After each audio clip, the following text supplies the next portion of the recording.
Welcome to Osseo for Northwest Suburban Conference football. A little rain falling here tonight as the Armstrong Falcons pay a visit here to Osseo. Hi, I'm Jay Wilcox along with Joe Moline, and a great start to the season for Osseo. They lose the Metro Player of the Year, Mr. Football winner Bridge Tussler, and everybody thinks, well, maybe it's not going to be quite as good a team, but they've put together a solid squad. They're just a close loss to Minnetonka away from being undefeated still. Yeah, you know, they lost one of their best ones ever last year, but now we were talking a little bit ago, Jay, every year they're losing pretty good talent, and they continue to rebuild with great talent and a lot of tough kids, and it seems like every year we come out here to meet with Coach Lamker, he says the kids just love to compete. They love to get around there and make tackles, make plays, and it seems to be kind of a consistent effort here at Osseo. Yeah, they routed Blaine last week 56-10, an impressive performance certainly for them. For Armstrong, it's been a tough start to the season. They're 0-3, shut out twice, first week by a very good Maple Grove team. Then they had a pretty positive game against Blaine, almost knocked them off, but then they were very disappointed against Centennial last week. They know coming into tonight this is going to be a very tall order, but they're just trying to build some positive stuff. There's a little bit of light at the end of the tunnel the next couple of weeks when they play Park Center and Elk River, but they're hoping that tonight that they can stay in this one, compete for a while, and maybe give Osseo a little scare. Yeah, right. There's a little bit more experience back on that offensive side. We expect Armstrong to put the ball in the end zone. I think they do too. You know, Maple Grove, one of the best defenses in the area now this year, so getting shut out there might not be so surprising. But look for them to put some points up on the board against Osseo. It's going to be hard to keep up with Osseo's offense, but Armstrong can move the football. Let's talk about key players to keep an eye on in tonight's game. We're going to talk about a couple of receivers. Both these teams do throw the ball pretty well. One of the guys who has stepped into a pretty decent role this year for the Falcons is a junior receiver, Dexter Betts. Yeah, it looks like he has the propensity to make a big play. He has an 80-yard touchdown already this year, 2 touchdowns in a couple of games. So he's going to have to make some big plays here tonight for Osseo. It's a little bit wet, though. The ball's going to be a little bit slick, but they're going to need him to make some big plays.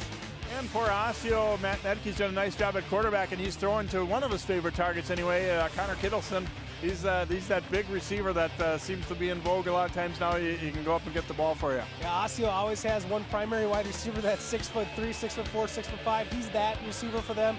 You know, over 369 yards receiving this year, and 209 of that came in that big win over Blaine. So a big play guy once again. He's been in the end zone 3 times, and they're going to look for him to make some big plays tonight. Osseo looking to take care of business this evening. They can't afford to look past this game. And Armstrong, for them, they just want to get some confidence going. They want to build some positives and see if they can't, do some things against this Osseo club. They have shown, as Joe said, an ability to move the football at times, just haven't run it very effectively and need to put a full game together here tonight. It's the Falcons and the Orioles, a battle of the birds, Northwest Suburban Conference style here on 12 Sports.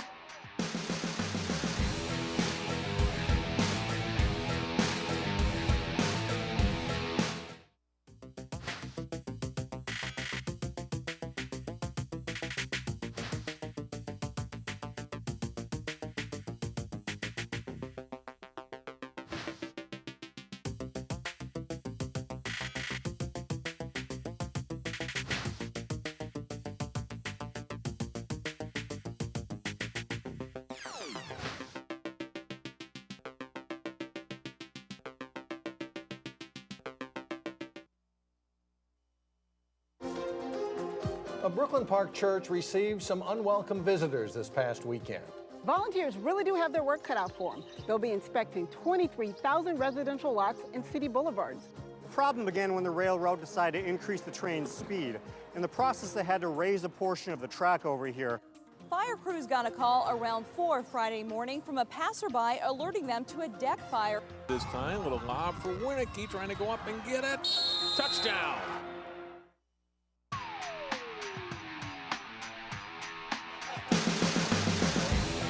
And welcome back here to Osseo, John Hanson Stadium at Carlton Field. Of course, the legendary coach John Hanson, name added to the stadium a couple of years back. It had been in Carlton Field for many, many years. And the Falcons and the Orioles, we should have, despite the rain, Joe, that's the one good thing. You should generally be able to count on pretty good footing on this turf. Ball might be a little slippery now and again, but in terms of being able to cut and everything, it shouldn't be a whole lot different than normal. Yeah, the one thing you question is ball security and receivers able to hold on to the football. That's maybe the one thing that changes on these new turf fields with the wetness. But they're pretty good at keeping the balls dry, getting balls in and out in these type of situations as well.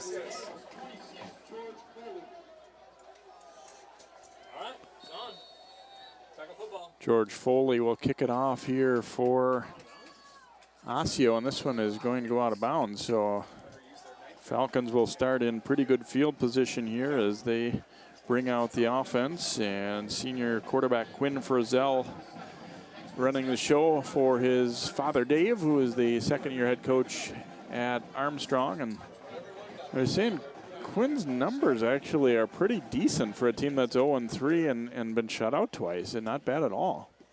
Yeah, throwing the ball at 61%, 3 touchdowns on the year, averaging a touchdown per game, but of course being shut out twice, so you got all 3 of those touchdowns in the one contest. So they start from the 35-yard line here against Osseo's small, quick defense, looking to run the ball on first down.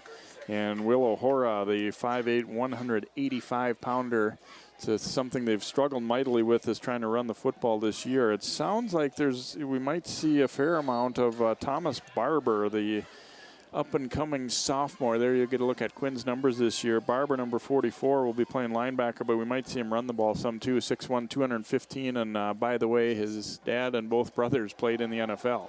Here's O'Hora taking the handoff again and keeps the legs driving, and will pick up maybe 3 or so on that play as he is brought down for Osseo by Andrew Lanners. Armstrong in a situation where you want to kind of play against a tougher team in Osseo. It's so important early on to convert on third down and keep the chains moving and not give the ball back to this powerful Osseo offense on a 3-and-out. 3rd and about 6 here for Frizzell and company. Handoff goes to Barber, and he is met and dropped. Osseo getting there in a hurry as he was met by Denny Finley along with Kifa Oyangor for Osseo, and just a 1-yard gain. So they brought Barber in, tried to cross him up a little bit, run it on 3rd and long. It did not pay off, and Falcons will have to kick it away here. Hunter Ruland on to punt here for the Falcons.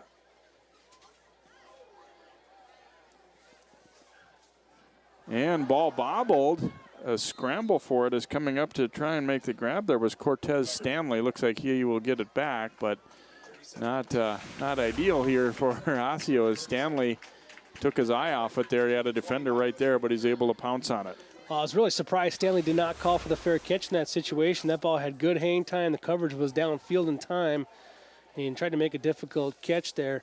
Luckily for him, he got a pretty good bounce there to get right back on top of it. Another good-sized quarterback on this side, 6'3", 200-pound senior Matt Medke, who's really stepped in and done a nice job for the Orioles so far this year. And that went out to Kittleson, and a drop for Connor Kittleson. Well, that's what happens when we talk you up in the pregame, Connor. No, he's had a great year for them, and he's got good hands. He can go up and get the ball, but he's also a tough receiver. Boy, I saw a catch and run against Minnetonka where it was just one of those, I'm not going down. You may think you have me, but I'm not going down. And it was a huge play in the game late for them.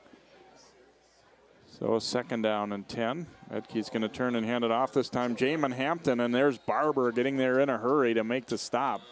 And that'll be a short loss on the play of a yard or maybe 2, as Barber showing an ability to get there in a hurry as a linebacker. A great tackle for the loss there. Just untouched. Practically the way he shot across the line of scrimmage, made that tackle in the backfield, negating that run. Darren Lampker, the Osseo coach, was talking about how on film how Barber is so good at shedding blockers. Medke dropping back to throw. Pass is complete to Kittleson, and he breaks the tackle, and that'll allow him to get the first down into Armstrong territory, down to the 46. Pickup of about 19 on the play as you got a good look at the throw and catch. Armstrong brings a blitz up the middle. He got pretty much man-to-man coverage along the outside. They take that man-to-man coverage. And, you know, when you're bleeding the blitz in that situation, even though it was picked up pretty well, you like to see a little bit tighter coverage with the cornerbacks and the defensive backs, knowing where that first down marker is. And they're not on the same page on the snap count there, as looked like most of the line went, but the ball was not snapped. That's that false start on everybody but the center. Yeah, exactly.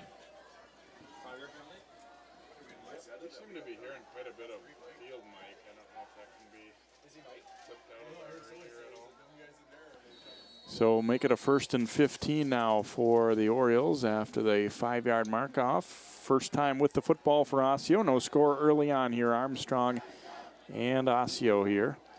Play action. Kittleson being chased. Has to flip it out and gets the ball away just as Barber took him down.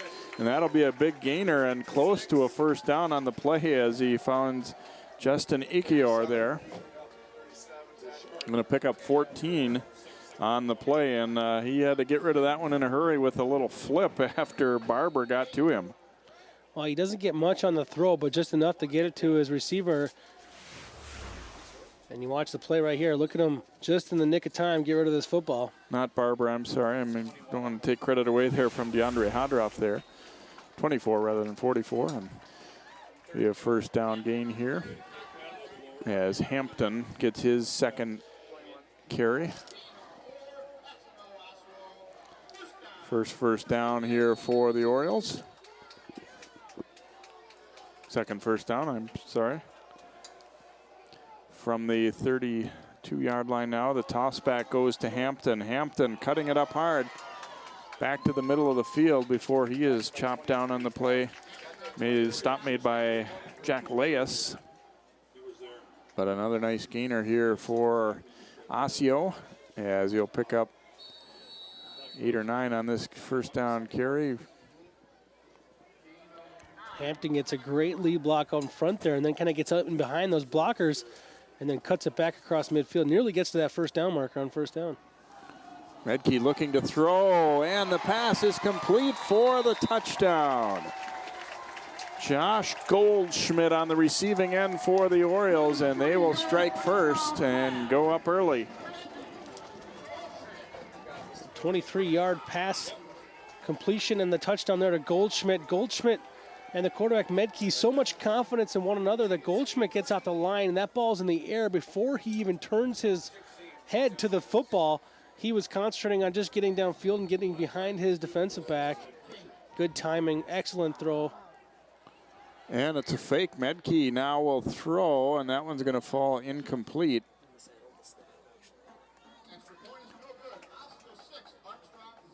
So Medke not able to come up with it cleanly and ends up having to make a throw, and really nobody out there as we can look at the touchdown again. Yeah, just perfect loft on that football. Medke gets some air underneath it, and once again, Goldschmidt had a pretty tight man-to-man coverage and got around his cornerback quite easily. Once he was in the clear, he turned, and that ball was perfectly thrown because he didn't break stride, didn't have to adjust at all. And again, that ball was in the air before he had ever tried to make eyesight with his quarterback.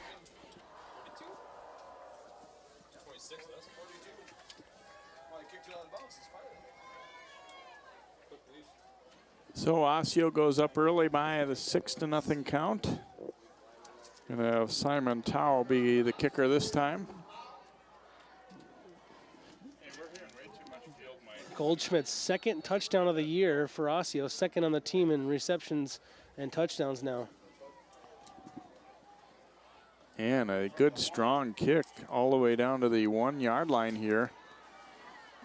Flag flies on the play out near the 30 with it is Jerome Burns, and this penalty certainly looks like it'll go against Armstrong because it was thrown in the middle of where they started to come up field and throw some blocks.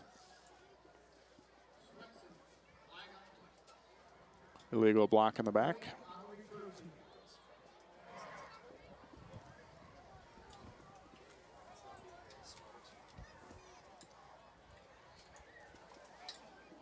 There's a look at Armstrong's head coach, Dave Frizzell, second year with the program. He's been a coach for a long time and had been coaching in Mankato, but he's also been around St. Francis and Bloomington Kennedy. And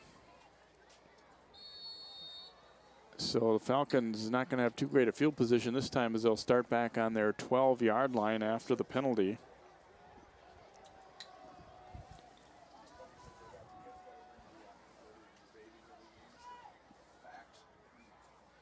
Had good field position the first time after the kick went out of bounds. First down handoff going to O'Hora, trying to get wide, and it's not going to happen. Osseo's got pretty good speed defensively, and Nick Brecht getting there and able to make a sure tackle in the open field. Coach Lamker talks about his defense, and the thing he talks most positively about is their speed from sideline to sideline, and really likes his team's ability to play against teams that try to use the sidelines. He thinks they're maybe more vulnerable up the middle, but right there Armstrong couldn't get the edge, and you see that speed from the defensive Osseo. Short loss on the play, 2nd down and 11 now.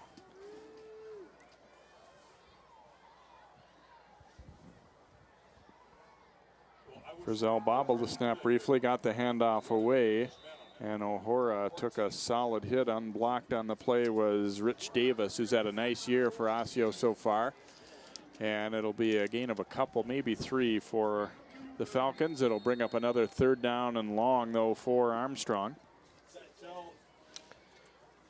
Well, Rich Davis unblocked on that play. It's his job just to kind of get up there and read it, and I got to believe it's got to be a missed assignment not to block the defensive end on that play, because there was no quarterback fake there to draw that defensive end into the quarterback. Frizzell, a pump fake, now looking to throw up into traffic, and it's going to be out of bounds into the Falcons bench there as he was looking downfield for Josh Malcolm. Well covered. The pump really didn't seem to fool Osseo much, and there wasn't really much of a window to squeeze that one in. A great effort, but not able to get to it. And that time the coverage was there up over the top, so, you know, in big-time football, you'd like to make a slight adjustment there and have that receiver break off that route and have the quarterback see that, but that play was kind of set to be something deep down the field. Ruland on to punt again, and it's a short one off to the side here, and it's going to take a lateral bounce and go out of bounds at about the 33, so only about a 19-yard punt, and Osseo will have tremendous field position here as they get the football back for the 2nd time. And that's where these teams who are the underdogs put themselves in a big hole.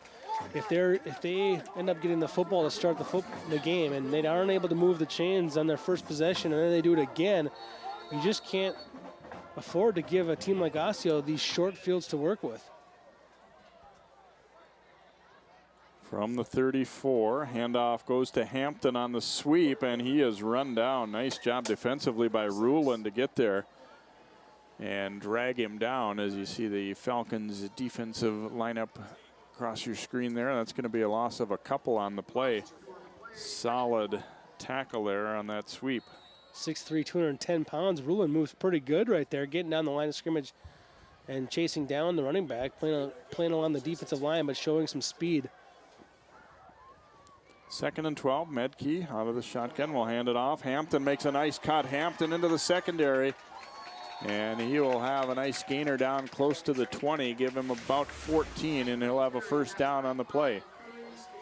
See, Hampton takes this ball right side there, and there's a lot of penetration out along the defensive end into that 7 gap, and then he cuts it back and found a soft spot in that defense, got upfield in a hurry, but that play could have been blown up, but Hampton did a good job of getting upfield on that cut, and Armstrong's the backside presence wasn't there from the defense. Layas on the stop for the Falcons from the 22. Medkey a pump fake looking for Goldschmidt again, and incomplete. A little bit of contact there, but incidental they'll say, and it'll fall incomplete.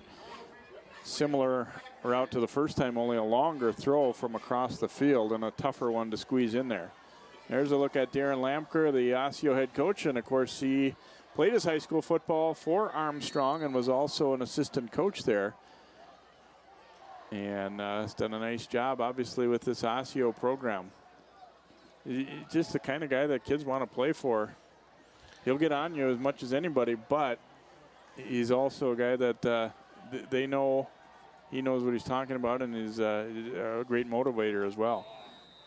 Well, it's fun. Every time we come on, we talk to Coach Lamker. I mentioned this in the pregame. He always is excited about how hard his kids play, and it's a direct representation of, you know, his kids playing hard for him. I mean, they buy into what he's doing. He coaches hard. His kids play hard.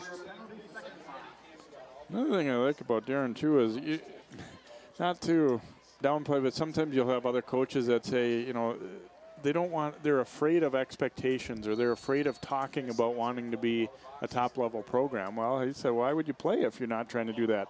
Here's Medkey dropping it, and he has to fall on it as he was being pursued here by Hodroff. And any thought of trying to pick it up here, as you see it just plain slipped out of his hand before he could make that either handoff or fake, and just had to get back on it. That, I think, was attributable to the wet night right there. Yeah, and you know, twice Osseo's put the ball on the turf now, but they've been able to recover. Those are the kind of breaks that Armstrong's going to need to make. You know, the Osseo's put it down twice. Armstrong has to be in the right place at the right time if they're going to kind of turn the field over on Osseo a little bit and make some big plays. 3rd down and 10 coming up. Fakes it to Hampton. Now Medke throwing, and it is complete to Goldschmidt. Looks like he'll have the first down to around the 10-yard line. Looked like the defender either slipped or Goldschmidt kind of held him off nicely there, one or the other, but he was there with him until all of a sudden, yeah, he slipped coming out of the break a little bit there. And you got to give Goldschmidt credit because he ran a great route too. He looked like he was going to go deep, run that fade again, stopped on a dime, got a little bit of a contact in there, but came back to that football hard. I mean, it's just a great route and perfect timing too. Medke knowing that his wide receiver would be open. So 1st and goal now from the 10 here for the Orioles. They turn and give to Hampton to the outside. Well blocked. Hampton for the corner of the end zone, and he is in. Touchdown, Jamin Hampton and Osseo.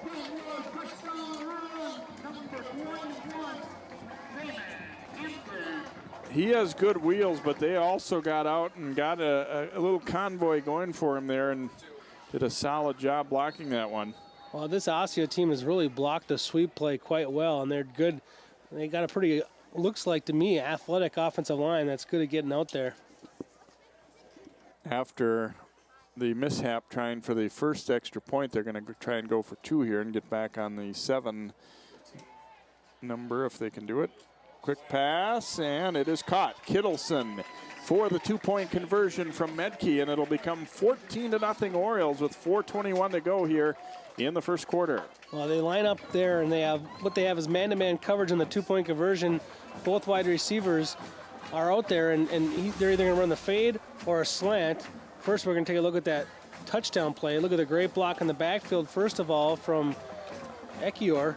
And then he gets the corner by just good blocking up front. Look at all the offensive linemen out front there, even the big tight end, Riley Phillips, looking for someone to pick up. Gets a good block downfield from Goldschmidt as well. And all he is into the end zone. There you see right there, they line up. They didn't know what they were going to, they kind of line up to get the defense so they don't have a chance to adjust. And then they look to the sidelines, get the call, and the call was a slant. They throw it in there for an easy 2-point conversion. Now, Osseo seems to like the fade so well that you're kind of, as a D-back there, you have that in the back of your mind, I think, that they might try and just throw this one up to the corner over my head, and then pretty soon he's cut across in front of you. Tao with the kickoff here. It'll be Burns on about the 4-yard line, and up the gut he comes out to the 25. There he is, wrapped up and dropped there by Brecht. Armstrong came out on their first possession and ran the ball 3 times for about 5 yards for a 3-and-out. And, you know, I think, you know, they like to pass the football, and I think they maybe thought, hey, if we're going to be successful here tonight, we're going to have to run the football against Osseo. But, you know, now after 2 3-and-outs, it's going to be interesting if they don't say, okay, we just got to go back to what we do well. That's throw the football around a little bit. Even though if that does play a little bit to Osseo's strength, it might be strength against strength. 2-back set now with Barber as the fullback.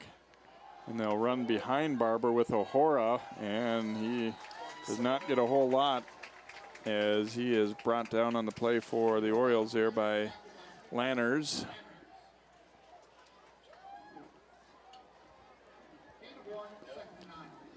Gets about a yard on the play. Yeah, interesting that definitely it is a throwing offense, but that was really something that Dave Frizzell stressed with me. You know, he said, we just haven't been able to establish a run, and we have to be able to do that. We don't feel we can just stand back there and throw the ball all the time. Frizzell rolling to his left. He'll throw on the run and looking for Harless, and he's got it.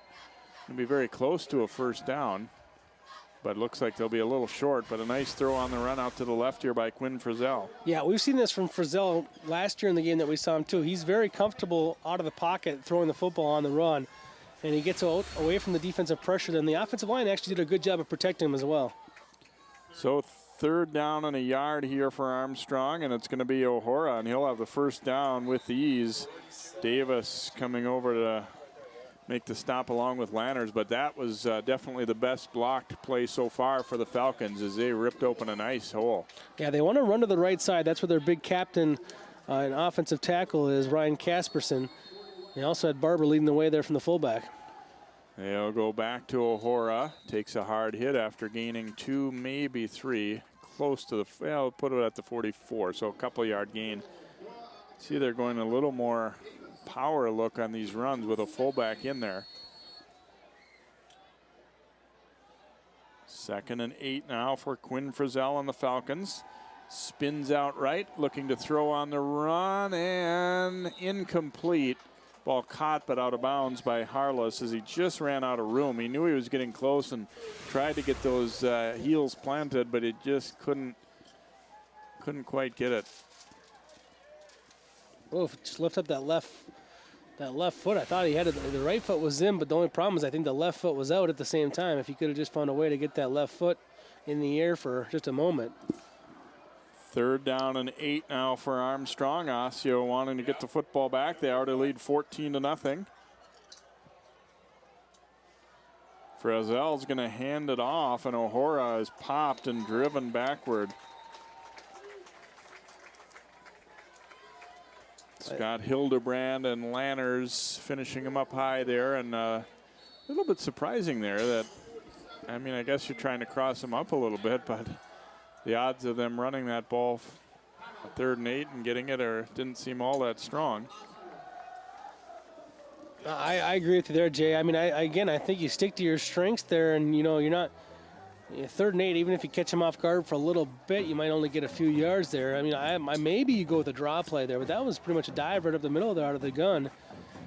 And right now, Osseo's defensive line, which is not a big defensive line at all, is given Armstrong's offensive front a lot of problems, and especially along the defensive end line. I mean, they have Denny Finley's 5'11", 180 pounds. Rich Davis, 5'8", 189. That's their 2 defensive ends, folks. I mean, those are the size of most cornerbacks around the league, and you got to give those kids a lot of credit. They're up there playing tough in the trenches, but they're also using their speed to give Armstrong's blocking schemes trouble. And it's really almost like they're playing a whole defense of, you know, outside linebackers or strong safeties. Different punter this time around for the Falcons as Ruland has struggled a little bit. And on a bounce, gutsy move to pick this one up. And Stanley all the way out to midfield. He didn't get gun shy after putting the ball on the turf the first opportunity he had. You know, Derek Schmiesing punting this time, and Stanley racing up to grab it, and the bounce worked out just right for him. Sometimes I think as a return team, you can't help but relax just a little bit when the ball hits the ground like that, and pretty soon that guy's running hard right past you. So Osseo will get the football again in very good field position right at the midfield stripe after a nice return by Stanley. Edke working under center this time. Looking to throw down the middle of the field. He's got Kittleson. Kittleson to the 20 and drags a tackler down to about the 17-yard line. So a pickup of 33 on 1st down, and Osseo making it look easy right there. Yeah, I'm not sure why he's so open across the middle there. They do a little fake pitch, but that should not have thrown off the coverage that was on that receiver, Kittleson. Kittleson had a guy manned up with him from the get-go, and that fake pitch should not have thrown off that coverage. Laius on the stop for Armstrong. He's made a lot of plays, but that's kind of bad news when your free safety is having to make so many tackles. Here's Medke flipping it out into the flat. Riley Phillips popped out of bounds there. Coming up to hit him for Armstrong is Tyler Graham. But another nice gainer there on 1st down of about 7. And that's kind of the new element, too, of Coach Lamker's offensive teams the last couple of years have had really big, good, solid tight ends. Handoff here, and this one's going to go nowhere as Hampton is met in the backfield and stopped. Another solid play up front, or in the backfield by DeAndre Hadra for Armstrong, and they'll get him for a loss of about 3, maybe 4 on the play. Hadroff's had a pretty nice first quarter here for Armstrong. Been around the football quite a bit there. Makes a nice little tackle for loss. Problem is when Armstrong's made big defensive plays like that one right there, they haven't followed it up with another one. It's kind of what they're needing here to gain some momentum and trying to make a stop here. 3rd down and 7 now for the Orioles. Handoff going out to the right. Prince Krua takes it, and he lunges forward. Got a flag down on the play. Yeah, I got a block in the back. This one's going to come back right out in the open. Didn't even need to make the block. That's going to be the most frustrating part for Coach Lamker and his coaching staff, as it was an absolutely unnecessary block in the back after they already were going to have the first down. Early on, it looked like Hunter Ruline could have blown that play up too, but he kind of got caught up, got upfield a little bit too far from that defensive end spot, overran, over-pursued. But here's the block in the back. And actually, it might not have been as unnecessary as I made it sound, because he was closer to the football than I thought, but still the right call, block in the back. Kittleson got the both hands out, and you know, you're in a spot where you want so badly to make a block that you know, you kind of sometimes judgment gets the better of you there. Hampton, they fake it to him, toss it out in the flat, same play again out to Riley Phillips. And he is ridden out of bounds by a smaller man, but who was game to come up and make a play there, is Jerome Burns able to drag him out. It'll be 4th down and long coming up here. It's about 9 or so. Got to be sure that they're going to go try to isolate one of their big-time wide receivers now along the outside. So here we go with a 4th down and 7 or 8 here for the Orioles.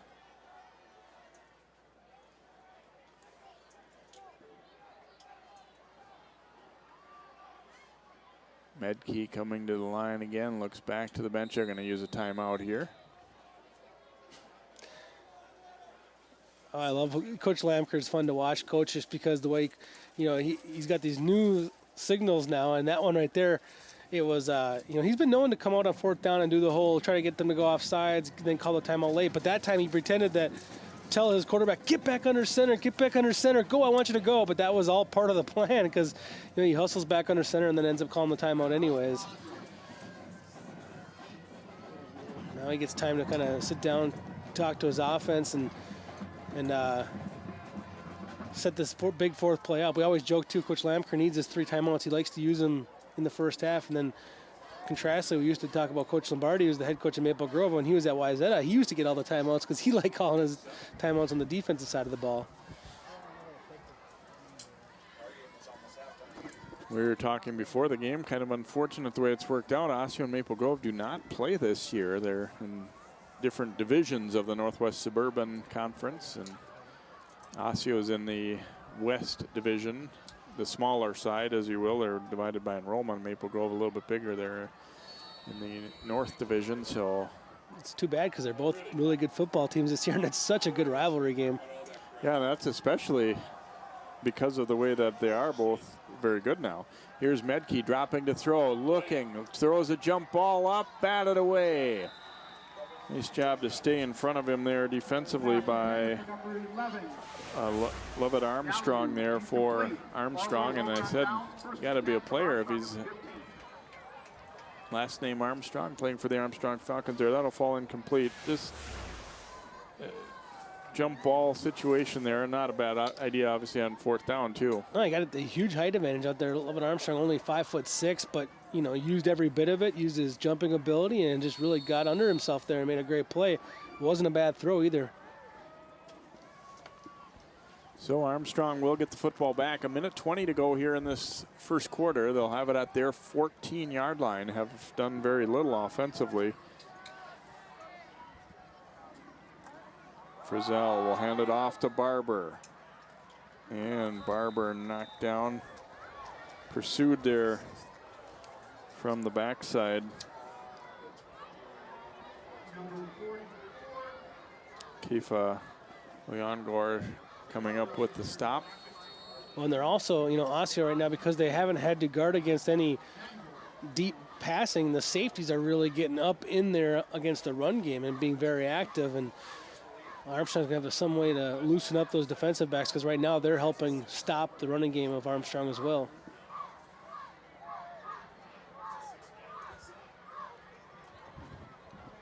Gives it to Barber again. Trying to break free, but spun down. 3 Orioles getting there all at once. Davis in on the stop along with Finley there. They try to get the ball off tackle there, just not enough running room to really see what Barber can do with the football. Too much penetration, no holes to really choose from. Even when he tries hitting the hole, he's kind of stacked up with multiple Oriole defenders making that tackle. And that is going to be the final play of the first quarter. So Osseo dominating this first quarter so far. Our score after one, Orioles 14, Falcons nothing. We'll be back with quarter number 2 here on 12 Sports.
We begin quarter number 2 here along with Joe Moline. I'm Jay Wilcox. Armstrong trailing Osseo 14-zip. 3rd down and 8 for Armstrong deep in their own territory at the 16. Quinn Frizzell. Fake now throwing out in the flat. It's juggled and dropped. Barber not able to hang on to that one. And it will be 4th down here for the Falcons. Looking to set up a little screen there. Yeah, sorry, Jay. I like the play call there, though. I mean, 3rd down and long is a great situation to screen. And it looked like there was a little something set up out there, but Barber, unfortunately for the Falcons, just couldn't hang tight to that football.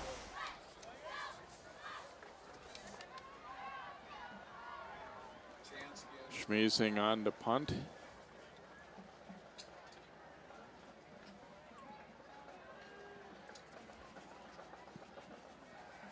It's away a high kick and a better one this time. It's going to bounce out near midfield and be down just in Armstrong territory at about the 48. So a 32-yard punt that time, no return. But again, Osseo winning the battle of field position certainly here. Getting the football back, needing less than half the field to go here. Yeah, when you're not moving the chains, you're just unfortunately not getting your defense off the field long enough, and you're not giving your defense a big enough opportunity with only 48 yards behind them right now.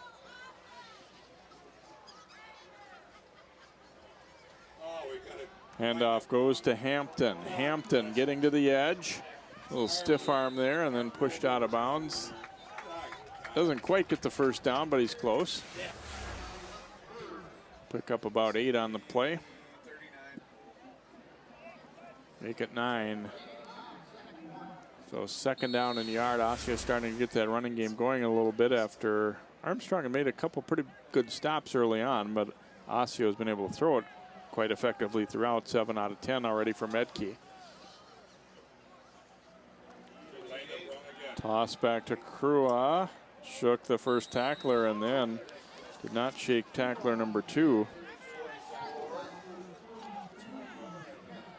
Hunter Rulin. Smith getting there. Hunter Rulin, number 9 for Armstrong, disrupts that play again. Good penetration from his left defensive end position. Gets away from the tackle from Osseo, gets off that block, disrupts that play. Not able to finish it himself, but that play, that disruption, allows his defense to swarm, and it makes a nice stop for the Falcons. So they lose about 5 on that play. Medke dropping to throw. Now has to scramble out to his left. Trying to throw to Goldschmidt, and he snuck that one in there. And Osseo able to make something out of nothing. Armstrong brings no pressure that time from the linebacker position, so just a 4-man rush gives Medke a lot of time. When he decides to scramble, that's what opens up the play. He didn't scramble out of the need because of pressure. He scrambled because he kind of sat in the pocket for a little while, didn't see anything, scrambles to his left there, makes a nice throw on the run, and that helped buy some time for his receivers to get open. From the 33 now, first down 10, we're going to have a timeout, it looks like. Called by the defense. Armstrong will stop the clock here. Early second quarter. Osseo leading 14-0 and looking to add some more here as they get that clutch completion there on third down.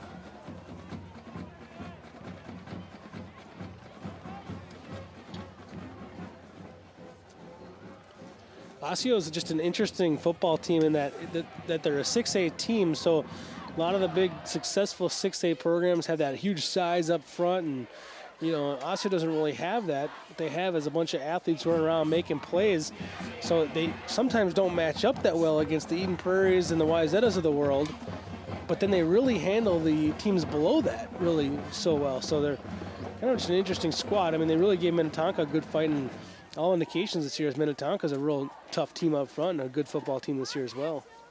Yeah, that was an exciting game. I was able to see half of it. I was at half of a different game and then came over for the second half. Osseo actually had a 21-10 lead midway through the third quarter in that one, and they also went ahead pretty late in the game, but Tonka had a clutch drive late. Here's Hampton taking the toss, gets a cut, and he's got a lot of room down that sideline. Hampton bounces off a tackle and then just fell over his own man. Got a flag down, though, back here near the line of scrimmage. And this one's going to come back. It's going to be a holding call against Osseo. Yeah, the one guy they're having trouble blocking up front there is Ruland, the defensive end number 9. Take a look at number 9. He's going to get held here. You saw it kind of early on in the play. But he gets held along the outside from his tackle again. Him and Michael Griffin having a nice little battle. But a good play otherwise for Osseo downfield, but this one's going to come back. Is his head cleared?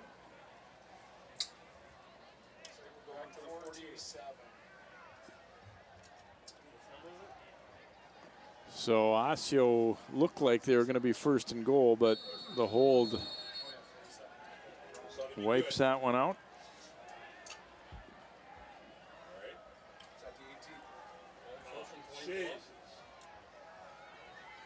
Medke, straight drop back, now looking for the middle screen. Here's Kittleson on the move. Kittleson cutting it up, and a solid open field tackle. Able to limit that. It was still a nice gain, but it looked like it might go for even more, and Armstrong makes the stop for Armstrong. Nicely set up screen there, and when you have that screen coming across the field like that, I like that screenplay better than the running back kind of waiting for it behind the lineman, because you already have a wide receiver who's kind of almost at full speed the way he's coming across the field. He catches that ball in stride, and he's at full speed in a hurry. So they got back about 14 of that, so 2nd and 11 coming up now. Medke handing off to Krua. He is met in the backfield and knocked down. Good penetration up front for the Falcons there by Sam Twea. And then he got some help to polish him off as well. As Devin Seitz coming over to help out. This is big now. This is where Armstrong has not been able to kind of complete it. They've had a couple of nice stretches in a row. They are trying to take advantage of that holding penalty on Osseo, but this would be a big stop for the Falcons defense to get their momentum going. And the big thing, too, is you don't want to give up any yards in this play either, because Osseo will go for it on 4th down if they get in a decent situation. 3rd and about 17 here for Osseo. Medke getting direction from the sideline here. Okay, they were ready to roll. Plenty of time. He looks downfield for Goldschmidt, and looks like he's got it very near the first down, and he's going to have enough for the first down. Wow. Not only a good route in terms of getting open, but in terms of knowing where the stick was. Well, and just look at this right here. I mean, he makes this throw, and Goldschmidt's the only one breaking on the football. That's the only problem I would have if I'm the Armstrong coaches. I mean, Goldschmidt broke on that football, and that ball was in the air, and you'd like to see some of the defenders kind of read that play and make that break as well. To the 22, 1st down and 10 here for Osseo. 8:51 to go here in the second quarter. Orioles trying to build on that 14-0 lead. Here's Hampton taking the handoff, and Wrapped up by Barber. He will pick up about 6, maybe 7 on the play. Hampton came into this game averaging 4.6 yards per carry, which is not a huge in high school football standards, but if you consider what their offense is, it's basically giving their passing game a little bit of a break, making that defense kind of adjust to the run game a little bit. And a lot of times right now, he's in the I formation with a fullback in front of him, but usually he's by himself in a single back set. Second down. Medke looking to throw, and the pass incomplete behind Goldschmidt. Might have gotten a piece on that one on the way. So it'll bring up a 3rd and 4. Yeah, you see Hudroff come in there, and he kind of threw that play off by jumping and getting in the passing lane. I think that threw Medke off a little bit, and that's why he, we haven't seen him miss much here tonight, but that time he was a little off in that throw.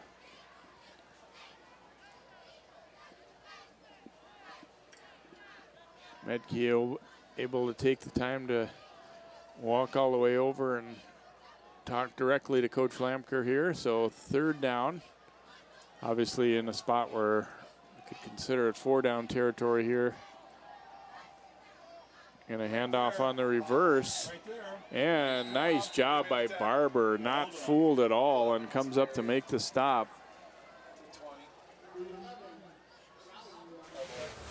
Alamu on the carry here for Osseo, but one man to beat, and he couldn't do it against Barber. Barber playing outside backer on that side, just did not bite on any of the fakes to the opposite side and just stayed at home, read it, and made the play. Athletic enough to get back there and make that tackle. So 4th and 8 now from the 20 for Osseo. Going to go for it again here. Medke throwing, and touchdown. Got a great release. And Galamu able to beat the defender with ease, and they'll get the touchdown. And that's a tough cover right there. As Galamu had the had one of the linebackers, Barber, actually on him, and once he got behind Barber, it was good night because just not enough speed, being flat-footed there at the linebacker position to catch up to a speedy wide receiver. So just exploiting the matchup right there. Osseo capitalizing on that 4th down play. A couple of big fourth down conversions. Extra point kick by Kane is good, and so with 7:28 to go here in the second quarter, Osseo's lead grows to 21-zip. And that's where if you're Barber, you need that safety to come over and help make a play. He's got that coverage right there. You kind of try to run him as deep as you can on a deep drop, but you want some safety help, and he just did not have it up over the top there. And we got to go back to those 2 big 4th down conversions for Osseo. Armstrong just not able to get its defense off the field by making that big stop, even when they put themselves in pretty good shape.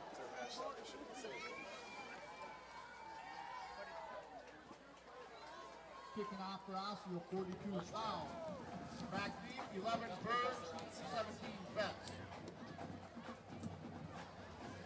So Tao will kick it off here for Osseo.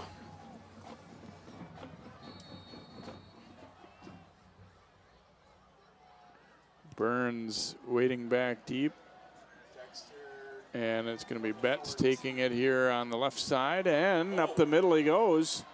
Out over the 40-yard line. Nice return there by Dexter Betts. We haven't seen him worked into the offense too much yet, but doing the job on special teams that time. And Armstrong hoping that maybe that can give them a little bit of a shot in the arm. Yeah, Armstrong in this situation, you just got to ignore the scoreboard and try to execute on offense. And if you're Armstrong, you have pretty good athletes. Now it's just finding a way of getting the ball in those athletes' hands.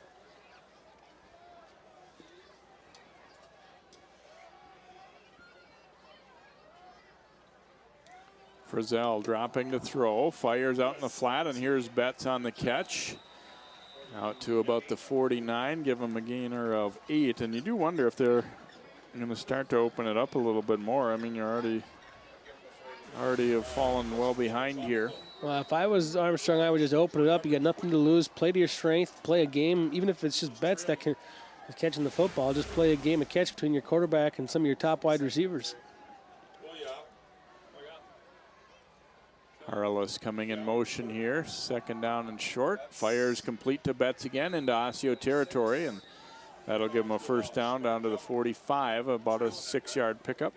Now what's going to happen? Armstrong finds something, and Osseo's defense now here will have to try to adjust. And how are they going to adjust the way they play bets to the outside after a couple of consecutive completions?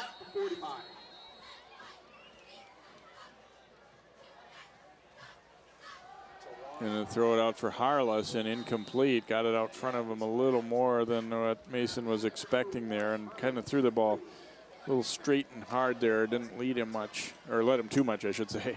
Real quick screen there. The offensive linemen were out and going to try to block for that play.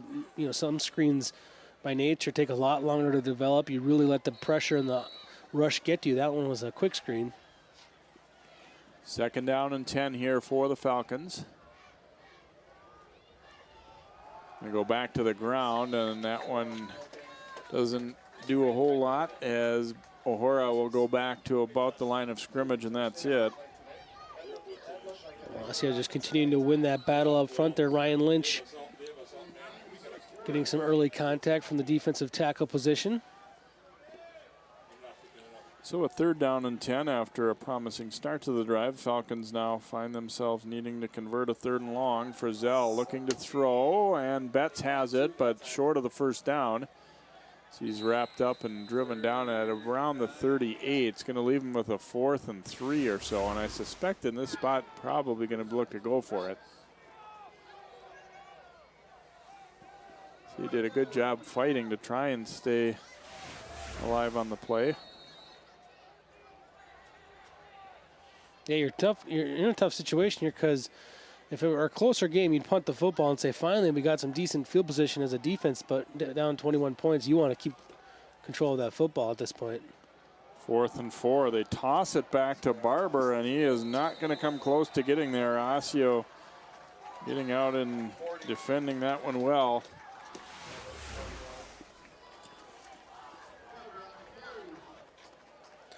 They're just not winning enough matchups up front, and they're not really winning too many up front. And Osseo's defense is really swarming on the running game, and it's hard to play up there if you're Armstrong, and you're pretty one-dimensional right now because you're not getting anything in the ground game. Osseo takes it over on downs at the 41-yard line here. 5:24 to go here, first half. Orioles up 21-zip. Play action here from Edke. Wants to set up a little screen out to the left. Gets the pass. A flag flies on the play on that block out there, and Osseo didn't like it as Riley Phillips came up and thought he had a clean block. Ekior on the reception.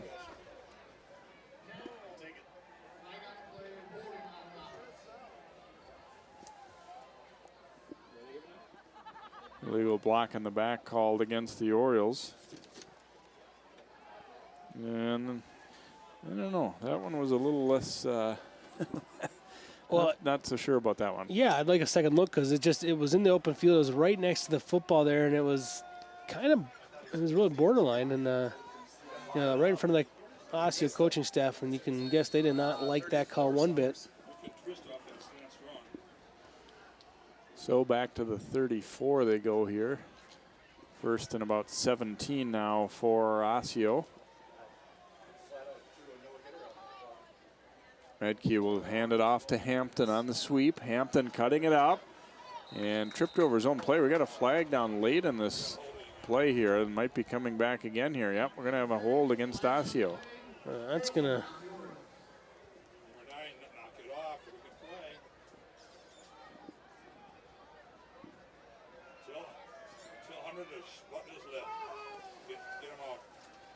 See the holding call signaled here. It came very late in the play.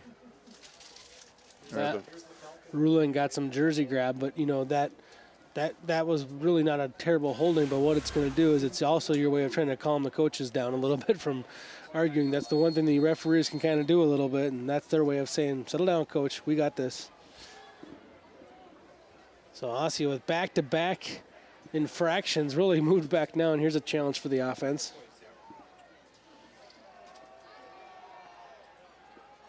First and about 22 as that one came a little bit downfield, so it didn't hurt as much in terms of loss of yardage. Pass complete out into the flat. Goldschmidt then spun down hard. Got about 4 on that gainer. Goldschmidt, 5th reception already of this first half. Yeah, Goldschmidt's been just excellent here tonight. He's done a good job of catching a variety of different footballs, too. And it looks like he's a little shaken up, actually, as he heads to the sidelines after that play. Yeah, he got thrown down pretty hard.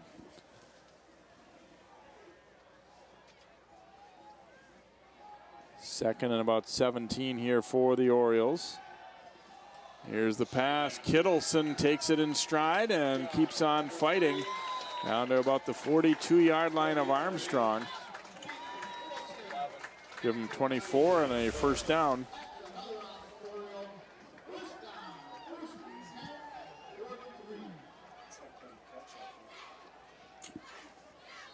That's a look at the earlier play where Goldschmidt got shaken up. And you see Osseo gets the back-to-back penalties, and it takes him 2 plays to get the first down. From the 43, Krua takes the handoff, spins his way forward, and wrapped up as he crosses the 40 to about the 39 or so. Give him 4 on that carry.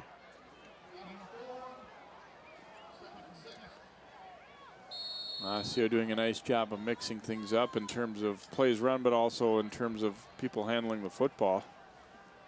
Seen a lot of Hampton, but also some Krua, and obviously Goldschmidt and Kittleson have each touched the ball quite a bit here, spreading the wealth. 2nd down and 6 now for Osseo, and we get a whistle before play can start. Going to be offside against Armstrong.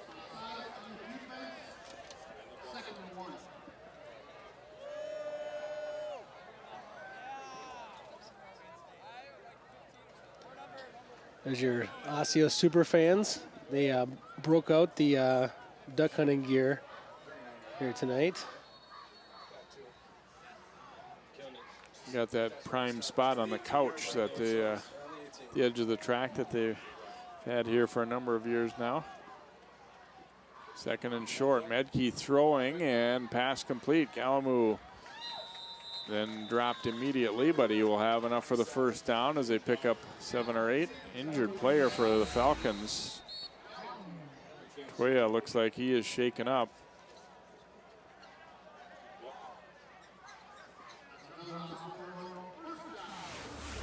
Yeah, he doesn't look like he's in good shape. Looks to me like favoring a lower body injury there.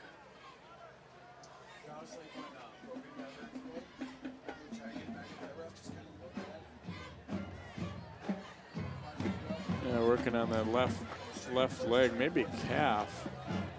Could be a cramp situation, perhaps.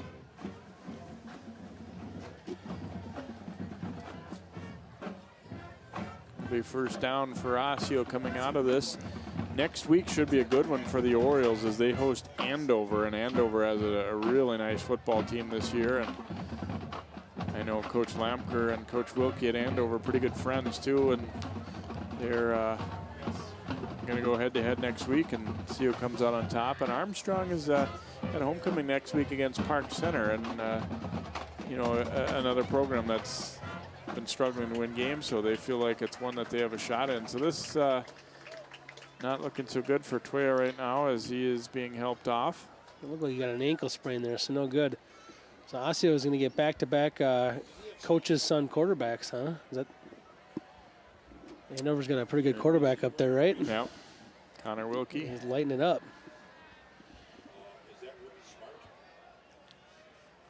Well, I remember Coach Lamker telling me last year that he thought Wilkie was one of the best quarterbacks that he had seen, opposing quarterbacks of anybody that all the time he's been coaching. So obviously even better yet as a senior here. 1st down and 10 here for Osseo. Medke. Not sure if that was a broken play. He didn't get the handoff away, and Barber spins him down. It didn't look right. I know that.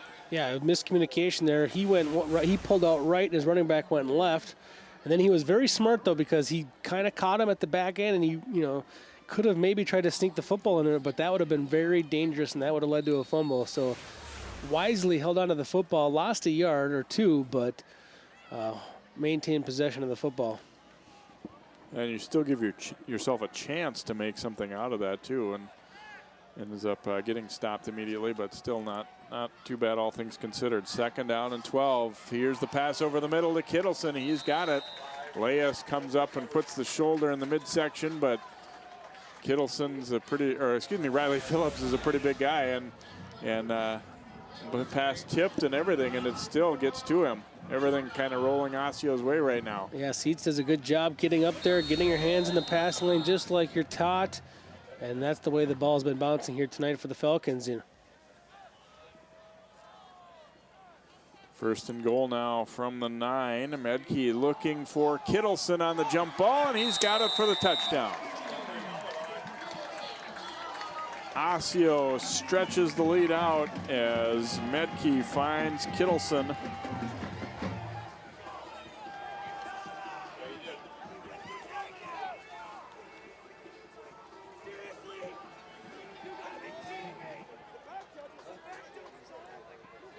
Well, there's not much you can say about that. Medke puts a pretty good kind of loft on his jump balls. I mean, he's got great targets to throw to, and he's the perfect kind of quarterback for it. Kane on for the extra point, and his kick is up, and it is good. And with 2:30 to play before halftime, it's 28-0 Osseo. You look at made it look rather easy right there. Yeah, the only thing the defensive back needs to do here is get super physical with him at the point of the ball getting down. It's maybe the Armstrong's not playing that play correctly. I would just get really physical with that wide receiver at the line of scrimmage, and then when that ball comes in his hands, I mean, he makes the catch, but there's no contact. I mean, he's right there. You're trying to sweep at the football. Well, when when you're giving up half a foot, the one thing you can do is kind of, you got to be the ankle biter, little puppy dog. You just got to start, hammering at his hands.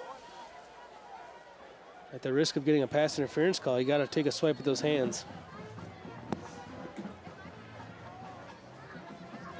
Now kicking off, he's going to go short with it, and O'Hora makes a nice catch, but then slips down onto his hip there, and they'll have the football at around the 29-yard line. 1st down and 10 for the Falcons.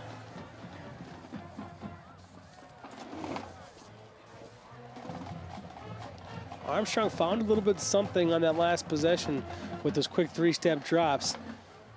And they were completing some passes, moved the chains a couple of times, but when they got in those 3rd down situations, they tried to put the ball on the ground, run the football, and unfortunately weren't able to convert. See if they can get back to the air attack here and maintain those 3-step drops. Give off to Barber. Pretty good hole initially. Shakes a tackle and fights forward and should have enough for the 1st down out over the 40-yard line. And that time the penetration was there from the Osseo defensive line, which we've seen, but they did a good job of controlling the penetration.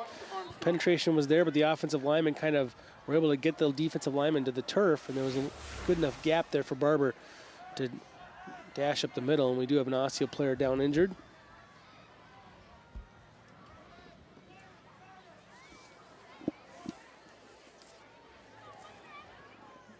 Cameron Kelly, one of the senior linebackers for this team. Yep. It's his ankle? Okay, good.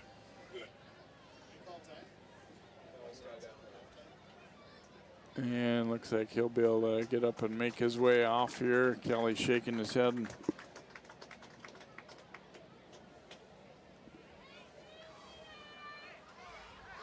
So Armstrong will have a 1st down at the 41 after Barber able to pick up 11 on that 1st down carry. He's a thick kid for a sophomore, Barber is, isn't he? Oh, yeah.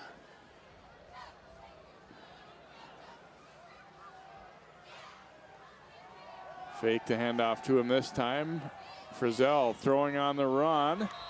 And the catch is made. It'll be good enough for a 1st down here as Betts grabs that one just into Osseo territory, actually very close to a 1st down. It may not quite be enough. Well, I guess they didn't call it a catch, nope, yeah. No, you're incomplete, I'm sorry.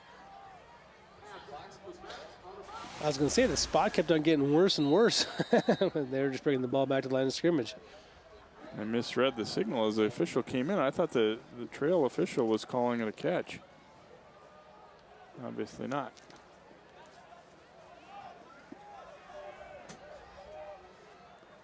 Second and 10 now from the 41 as Harless comes in motion. Handoff goes to Barber. Barber dragging tacklers with him as they try to rip the football away. He's out to about the 49. Give him 8 or so on that carry.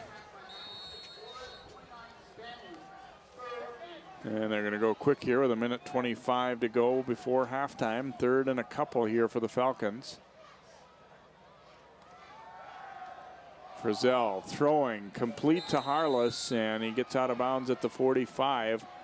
So that'll be enough for a first down, gain of about 6. Smart play there, not only to get the completion, but quickly out of bounds there. Your halftime entertainment tonight. Nice grab by Harless, too. He kind of secured that football, and it was an interesting angle the way his hands had to get to that one. It was a harder catch than it looked, and he made it look pretty easy. Frizzell, play action here, rolling out to his right. Now throwing in has Harless. He is cut down inside the 25-yard, right near the 25-yard line here. So give him a gain of 20 on that play. You really like the way he throws the football on the run. I mean, he doesn't lose any velocity, and even I think gets a little bit better with his accuracy. Spotted on the 26-yard line here.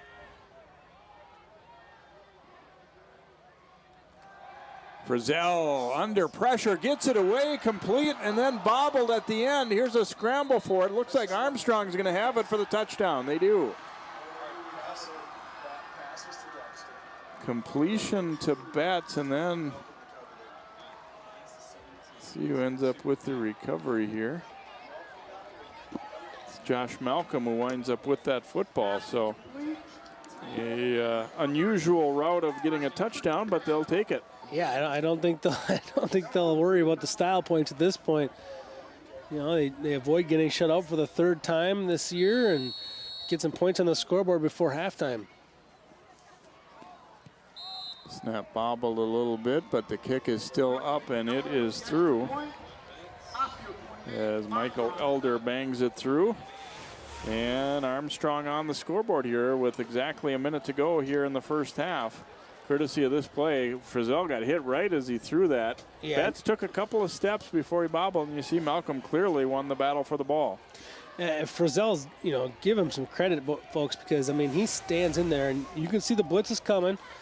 It looked like a couple of Orioles were coming from the linebacker position, and they picked up one of them, but one of them came through clean, and he knew he was going to take that hit. Stuck in there, made that throw. The good thing about when the blitz comes is if you can get that ball off in time, you're going to have some open receivers usually in the middle of the field. And that's what they found. So shot in the arm for Falcons here right before halftime, although there's still a minute to go, and Osseo opportunity to get the football back here.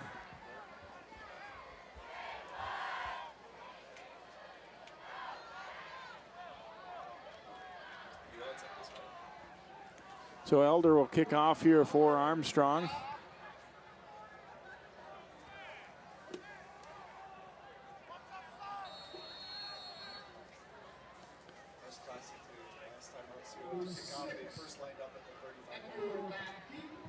And this one fielded on the ground here, a little short of the 20. Not bad hands, actually. I'm not sure if that's who, probably not who they wanted the football to go to, but get the football right away. I think you'd rather have that ball just kind of roll to his back return man, but you don't get great field position by landing on it there, and it got there in a hurry, so they weren't really under pressure. But nonetheless, Osseo's going to get the ball here, and yeah, do have an offense that can travel 81 yards in 57 seconds rather.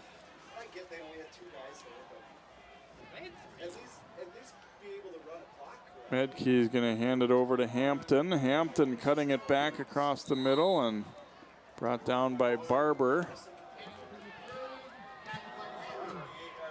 Get him about 8, maybe 9 on the play. Give him 9. Second in the yard here for the Orioles. Down to 35 seconds to go. They'll keep it on the ground here with Hampton. Hampton driving forward out to the 35, and that'll be a first down. They'll stop the clock at least long enough to move the chains here.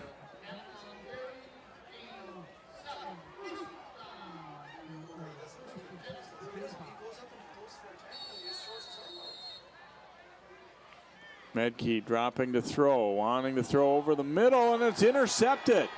Picked off by Leas. And then he's tripped up by his own teammate, so still a good play, but it could have gone for quite a bit more return yardage there.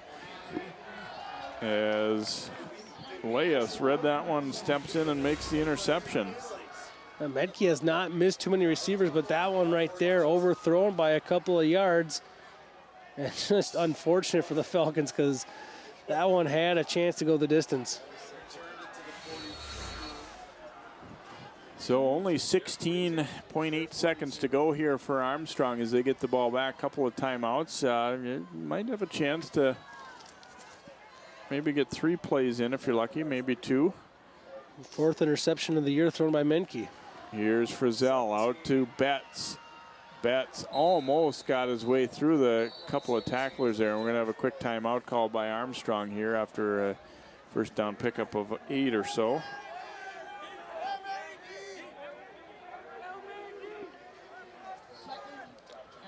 Well, we've seen Armstrong, in a 3-step drop, they've been able to complete some short passes that connected on a screen right there, but we have not seen the vertical passing game really hit so much here. Now you're really seeing Osseo, the way they're going to line up defensively. They're already kind of in position. They're going to have 2 of their taller guys near the goal line. They're actually putting Menke back there near the goal line. And some of their wide receivers, Goldschmidt and Kittleson. I mean, 3 of their best offensive players are going to play defense in the secondary on this next play. Armstrong doesn't have a whole lot of time left to do much other than throw a Hail Mary up here, so they're obviously expecting that. Well, based on the way Osseo's playing, I might throw it underneath and see if he can't make something happen that way. Might be the last play of the half here. We'll see. Now he's going to go short with it. Frizzell to Betts and then quickly out of bounds. Give him a little better shot at maybe throwing one to the end zone. There'll still be 5.7 seconds to go.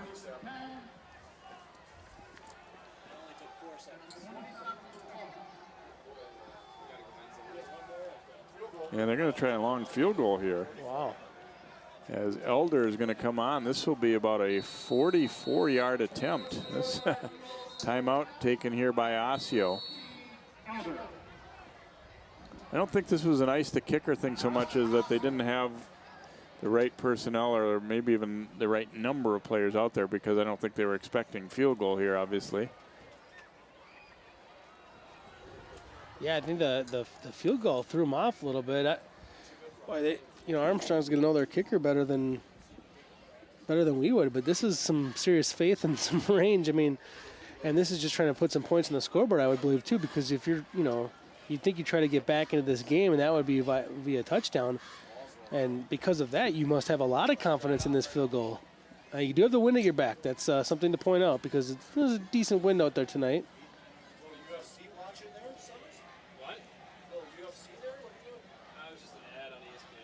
Harless is the holder for the Falcons, and yeah, everything has to really go right here for this to go through, but they obviously feel like he has a chance, unless it would be a fake, but I doubt it in this spot. If you were going to fake it, you might as well just have your quarterback out there to do it. Here's Elder's kick, and it is good. A 44-yard field goal for Elder. Wow. That was impressive.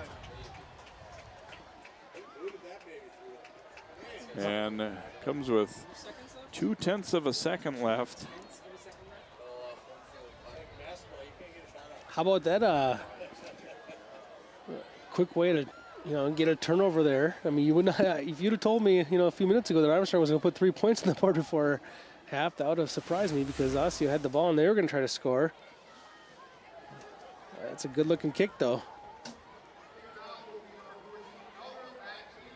Had actually quite a bit of leg. I mean, he had a little more. He could have. That one would have been good from a little bit deeper even yet. Well, you got that one on film. That one can kind of raise some eyebrows. Yeah, that's an impressive kick. So Elder brings Armstrong. Boy, they have to feel a whole lot better about things than they did, 4 or 5 minutes ago here. Absolutely. I mean, still you're obviously down more than you'd like to be, but they've put the last 10 points on the board in the last minute. Elder will kick. We'll see if he goes. Yeah, I was going to say, don't kick it all the way deep. Bouncing ball. And not much doing there as O'Hora down on the kick coverage that time, able to make the stop. So we've reached halftime. A little bit of a boost for Armstrong late. Our score, though, at halftime is Osseo 28, Armstrong 10. Well, the first half highlights and then more football for you here on 12 Sports.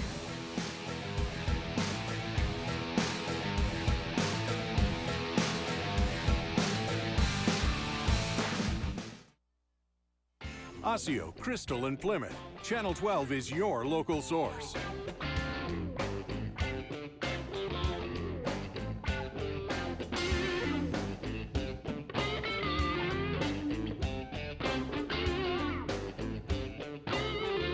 Intercepted. This one looks like it could go for the touchdown. Reed puts it away and Hopkins advances. Hello and welcome to a new season of Sports Jam. Channel 12, your local source.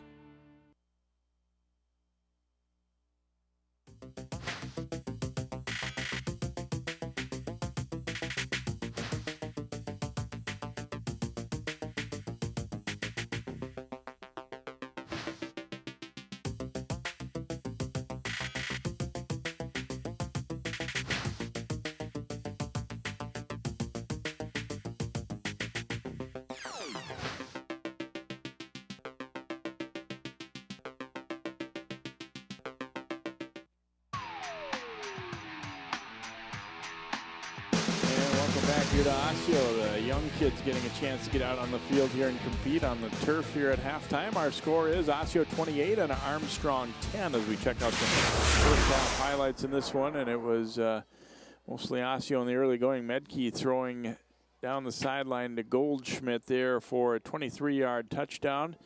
Missed the extra point. It was 6-0. And then it's Jamin Hampton taking it on a well-blocked sweep, and he's got good wheels to the corner. They got a 2-point conversion made it 14-0. As you see, there it is, the 2-point play. Kittleson from Medkey. And then second quarter, they saw a matchup they like on the linebacker there, and they got the ball out there to Gabriel Galamou for the touchdown from 20 yards from Medkey. All Osseo at that point, 21-zip, and then just a little jump ball there, and Kittleson snares that one, 28-0. But Armstrong came alive late. Frizzell throwing completes to Betts. He fumbles into the end zone. Josh Malcolm there to get on it for the Falcons for the touchdown. Then they get the interception here by Leas. Unfortunately for them, his blocker trips him up there. But it results in a what you call a rare kicking highlight, and that definitely deserves to be in the highlights. That's a 44-yard field goal from a high school guy there as Elder nails it. That one came right at the end of the half. See our stats in the first half. Osseo just a slight edge. Neither team ran the ball super effectively, but you see almost 250 yards through the air already from Medkey at halftime. And Osseo dominating the first half for the most part. Nice moon here over Osseo. 28-10 Orioles. Second half coming up here as Armstrong tries to build on some late momentum there in that second quarter. This isn't Madison Square Garden. These drills probably won't make anyone a #1 draft pick. But these players are practicing for something important. While they work on their jump shots, they're also learning teamwork, discipline, self-confidence, how to deal with wins and losses. Skills that will make them winners long after they leave the court. Support high school activities in your community, because when kids take part, they get set for life. Channel 12's Community Corner puts the spotlight on your corner of the northwest suburbs. We want to talk about some things happening around the city of Maple Grove. New Hope's rinks are officially open. This is the spot for the Golden Valley Rotary Club. The City Council worked really hard not to have a tax increase. You can instantly upgrade your wardrobe with a few simple accessories. We're in Golden Valley today doing a little recycling. Rediscover your corner of the northwest suburbs every day on Channel 12's Community Corner.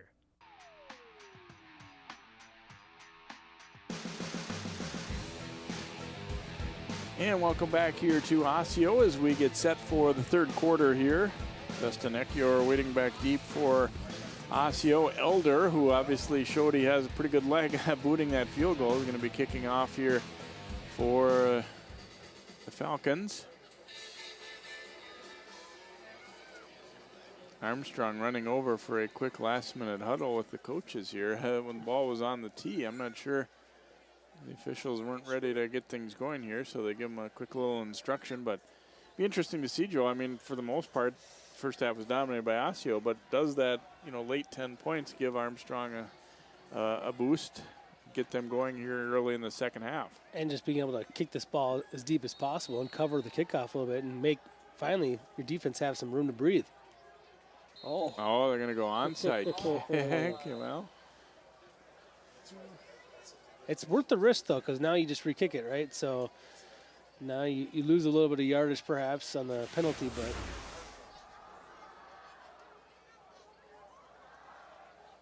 the ball never made it 10 yards, but it was actually the offsides on the kickoff team.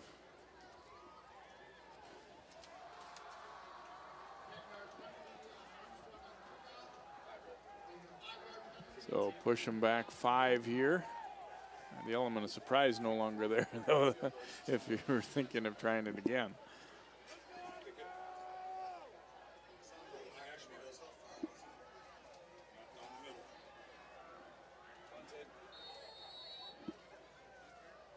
So Elder will boot it, and he's going to drive it low on the ground here.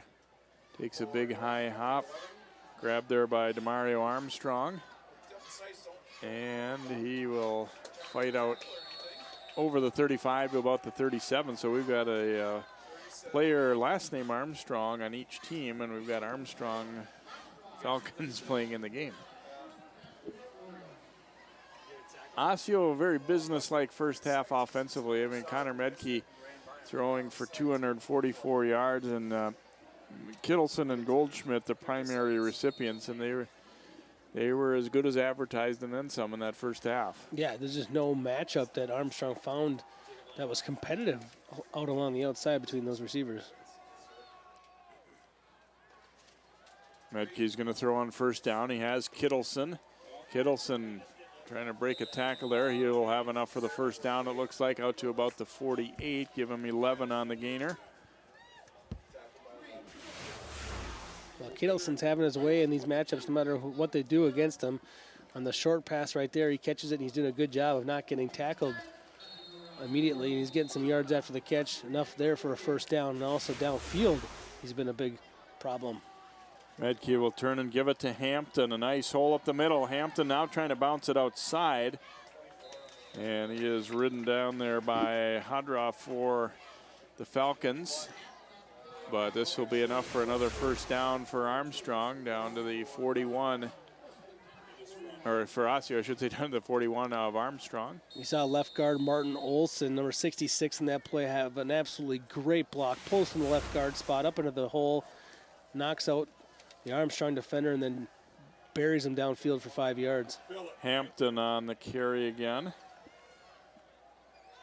And wrapped up, and the tackler a little bit injured there as Tyler Graham came down to make the stop and able to get back up, but he is a little bit shaken on the play. A gain of 2, maybe 3 on the play for Hampton, but a good job by Graham, or that one had a chance to go for some more. You see how quickly Osseo's offense moves. I mean, 1 minute into the quarter, they're already inside the Armstrong 40-yard line. Handoff going to Hampton here, and Hampton has a nice hole to run through that time, and he'll have another first down, it looks like, inside the 30.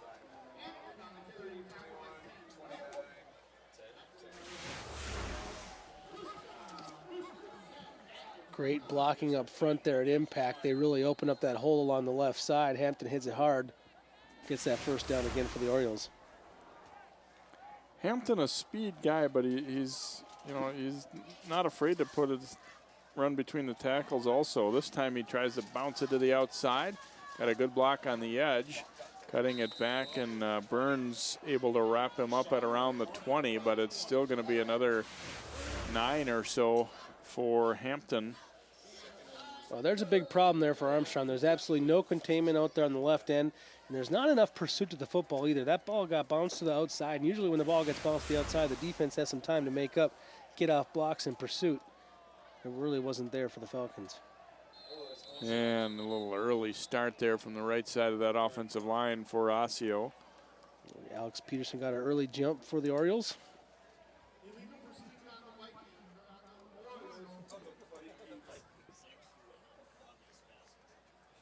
So pushing back 5 here.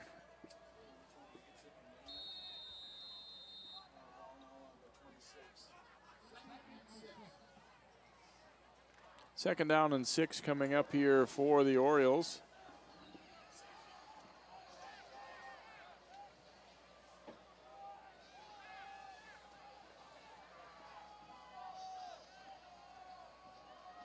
Medke now under center, wants to go to Goldschmidt, throwing it toward the end zone and almost intercepted. Getting over there defensively. It looked like that one was really going to open, but Malcolm able to close on that one. Didn't put it exactly where he wanted to here. There's a fake slant, which helped confuse the cornerback and fool the cornerback on the outside, but what it did is also brought Malcolm over to the area, and then he gets a great read and a great break on that ball. Not a great catch, though. No, not a great catch. Good defensive breakup. And off to Krua here to the right side. And he is bounced out of bounds near the first down marker down there. You know, it's easy to point to the big chunks of yardage Osseo's ripping off against Armstrong and say that's a problem, and it obviously is, but there's been a few opportunities here tonight where Osseo fumbled twice early in the game. They've recovered their own fumbles. There's an interception given away, too. It's those opportunities where Armstrong's had to turn over the Orioles, and they have not capitalized, and that'd be a big difference maker in this game if they were able to capitalize on a couple of those opportunities. Going to bring the chains out here. Tough to tell from up here because of the, they happen right in front of the Osseo bench there as to how close he really did get. There's a good look, and it's short by less than half a yard, but Osseo obviously in a great spot to go for it here. And I'm sure they're thinking, we need to really step back on the throttle here. And, you're still somewhat comfortably ahead, but it looked like it was going to be an easy night for them. And they're looking to get back on the throttle here and score another touchdown. Yeah, and you want to, even if the game's a little bit in hand right now for Osseo, it's not about style points, but it is walking away from a football game and saying, yeah, we won it, but we feel good about that win. That was a well-executed victory. You don't want to walk away with a sloppy victory. So 4th down and a yard here for the Orioles. I said, and it's going to be Medke sneaking forward, and he will have enough for the first down here. Really the first time he's carried the ball intentionally, I think, tonight.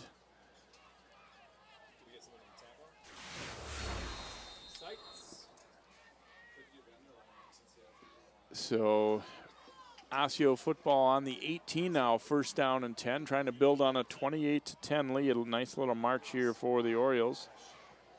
They'll go to Hampton. And they able to fill and make the stop. Late flag came in there, too, at the end of that run. And it's hard to know if it's going to be a face mask or a late hold. Yeah, face mask call going against the Falcons, so that certainly hurts. It looked like they had a solid defensive stop here. So they strung this one out fairly well. Graham forced him back to the inside, but there you see there was a hand very briefly on the mask. I think it was Graham, actually. So half the distance penalty inside the 10 to about the 8. We'll give them first down and goal to go here. This is where Osseo becomes really difficult to defend. I mean, just so many weapons, so many options in the red zone.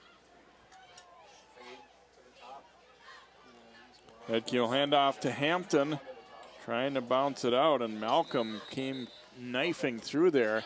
Looked like that was going to be enough of a hole to get him through, but it closed fairly quickly as Malcolm able to chop him down right there. Yeah, Malcolm makes a great reaction from the safety spot. They actually got a great block on the linebacker, Barber. They kicked him out with the fullback, or H-back, and just a great block in there. Blew up that hole, made a nice little decent hole, but a nice reaction from the safety, Malcolm. Second and goal from just inside the 5 now for Osseo. Going to go back to Hampton, and holy cow, was he met. Oh, Hodroff got there and popped him. You see they'll meet right away. Oh, he defeated that block, and he really more or less was just a brick wall that Hampton ran into. He didn't even really have time to wrap him up as he was fighting through that block, but he got the better of that collision, that's for sure. Yeah, playing defensive end there. He just shot across the face of the left tackle, got that inside gap on Cameron Munson. Munson couldn't handle him. Make it third down and goal. They've got second up on the down marker over there, but it should be third, shouldn't it?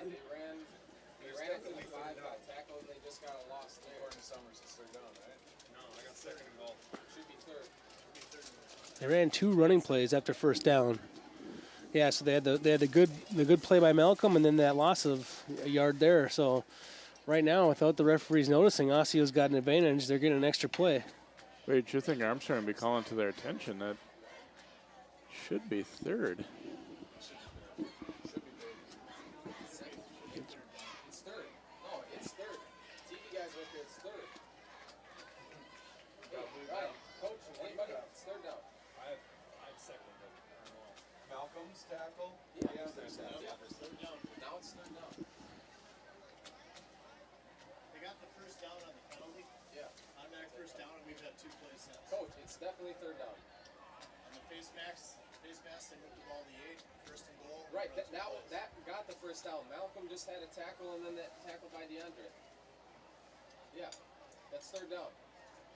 So 7:54 to go here, and they're still marking it as second down. I don't think no, it's absolutely third down. Yeah, I mean, they missed the penalty was what gave them the first and goal, and then they've run 2 plays since. Here's Kittleson giving it off, and Hampton is going to get in for the touchdown regardless here, as Osseo able to punch it on in. And a nice drive for them. Some ground, some through the air. And Osseo able to extend the lead back now. Is I think a nice, efficient drive for them. I mean, in some ways that might be more valuable to them than if they had popped a 45-yarder right away earlier in the drive, I think. Yeah, I agree with you. I mean, that's, Osseo likes the big play and everything like that, but they like to open up the playbook. They like the variety of the run and pass, and I think they really like to see their offensive line opening up holes like that, because this is an offensive line that if they can really run the football well with the passing game that they already showed they have this season, that's a great dual threat to have against opposing defenses. So Hampton punches it on in there for Osseo, and a 35-10 lead now with 7:48 to go in quarter number 3. Towel will kick off here for the Orioles, and Betts drifting back deep along with Jerome Burns.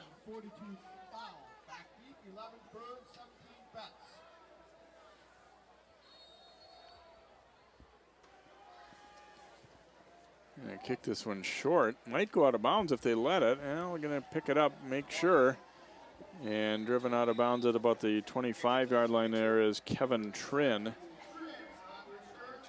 I guess if you waited for it to go out of bounds and it didn't, it would be even worse than what the option they ended up with. So Armstrong football on the 26-yard line. Officially they'll spot it, and Quinn Frizzell coming back out. And late first half, they were able to get some things going offensively. They got the touchdown in a very weird way, of course, with a completion and a fumble into the end zone that Malcolm recovered, but nonetheless, they had a good drive going. Frizzell rolling out to his right, and he's going to come short with it. Able to get it to Betts.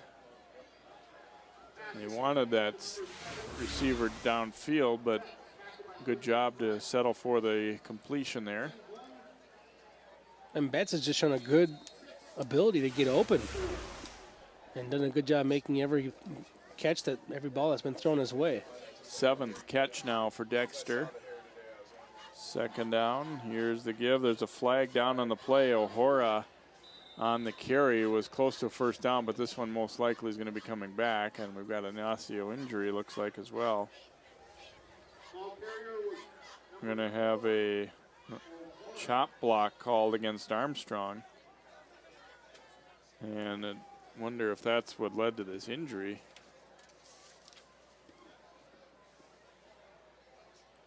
And it looks like it's in the interior, so it's usually going to be a high-low situation. Yep. Yeah, oh, definitely. You can cut block them there, but you can't be hit high and then low. And, you know, as an offensive lineman, you have to be careful with that play. I would say that in that circumstance, he wasn't doing anything malicious. He wasn't intending to injure the player.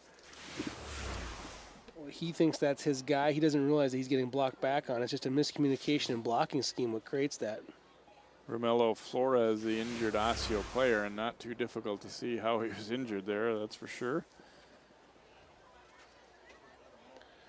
Yeah, I feel really bad for the injured player. It's difficult to protect yourself in the trenches there, especially those knees.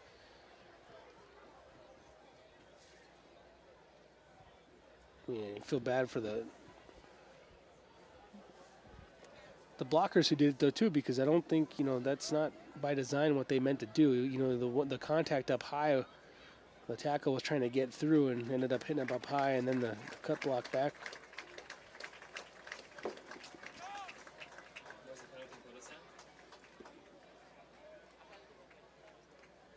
So the penalty moves them back to the 15-yard line. It'll be 2nd down, about 21 or so.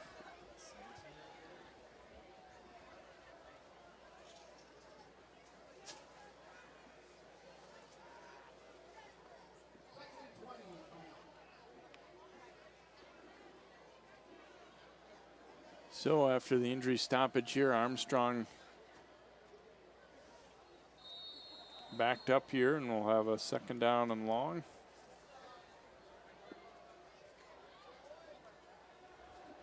Frizzell flipping over the middle and incomplete. Unable to hang on there was Harless. We talked earlier about the wet ball. It's interesting that Quinn seems to bobble the snap on almost every play, doesn't he? Well, that one was a little bit low, but he always catches them, but it seems like it's rarely been clean. Well, that could be just one of those things where a couple of things, you know, they're just not the confidence in that exchange. But, you know, I think, you know, he's not sure about his blocking up front. I think he's looking, surveying the field before he secures that football.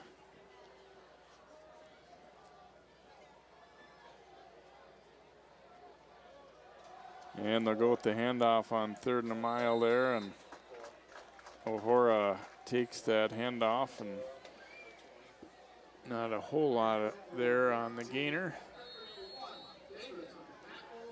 It's about 3 yards or so, and it'll be punt situation here for the Falcons.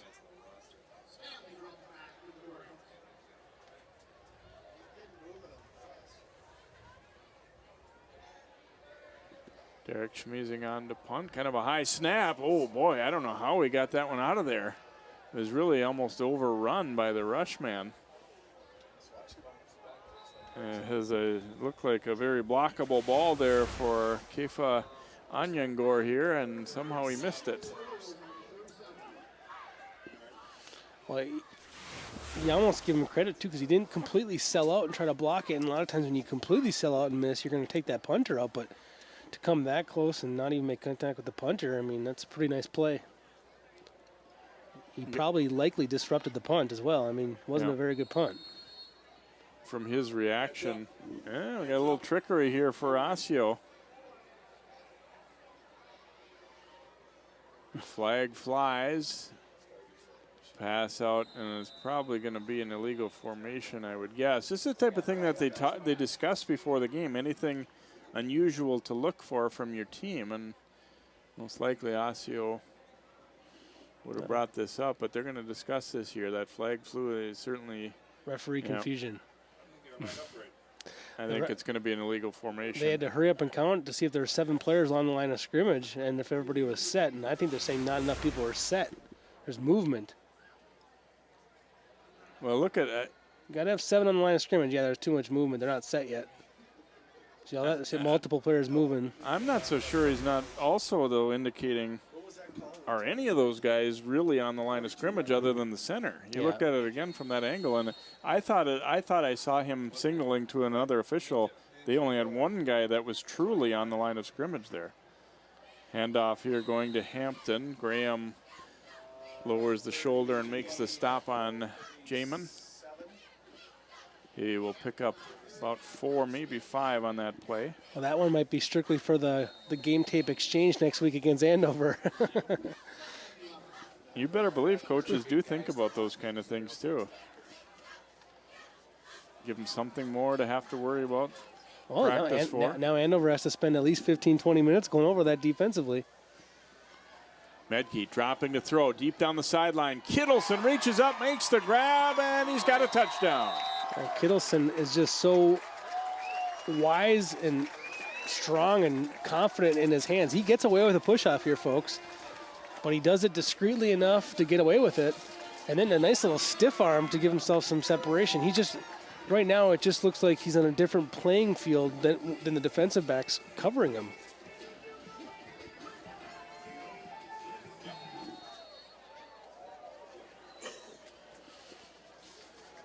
So Osseo extending the lead here as Kane will come on for the extra point try.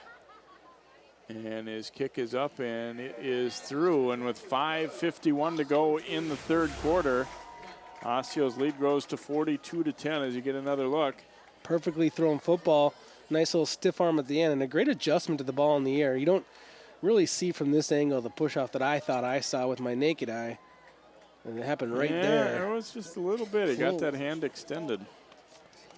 It was almost more like feeling for where the defender was. Maybe not much of a push, but one that, you see, just got the hand on the back a little bit there. Although, even though, I mean, if you're the defense, you might say otherwise, but I still feel it's a good no call. It wasn't enough to change much there. No, the defender either has to not let that happen to him, or he's got to sell the penalty and go flopping. Booted away here, and it's going to get by Trin, and it will get to the end zone, much to his relief. Once it bounced by him there, he's got to be thinking, oh my gosh, this better go into the end zone. But Armstrong will get the ball on the 20, and that momentum that they seem to have late in the second quarter now seems to have gone away. 42-10.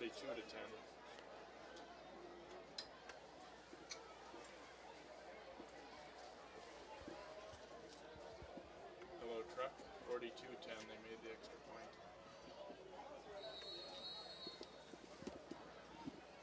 So Falcons football here, and see if they can get that passing attack cranked up a little bit, or if they're going to look to get something going on the ground a little bit again. Here's O'Hora with the carry.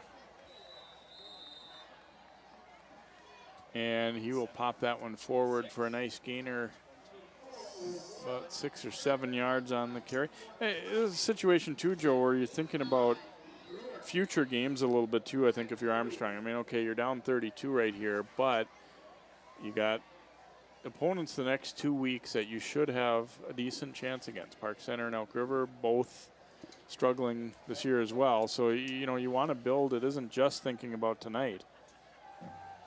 Frizzell throwing out into the flat, and it is complete and should be good for the first down there to Dexter Betts. Well, if your offense is able to move the ball and put some points on the board here in the second half, then you can at least narrow some of your focus on the defense that's been giving up the points here tonight and say, okay, our offense is kind of getting squared away a little bit. If it stands like this, and the offense continues to struggle, then you have just mounting problems to kind of correct in the coming weeks. Armstrong ball now on the 32 after that first down gainer there from Frizzell to Betts.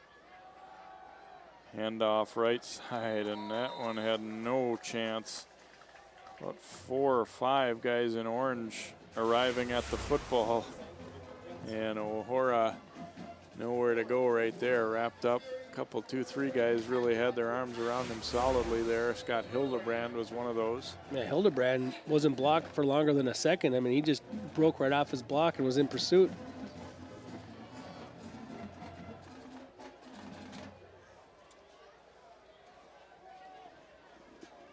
Be a 2nd down and 10 coming here for the Falcons.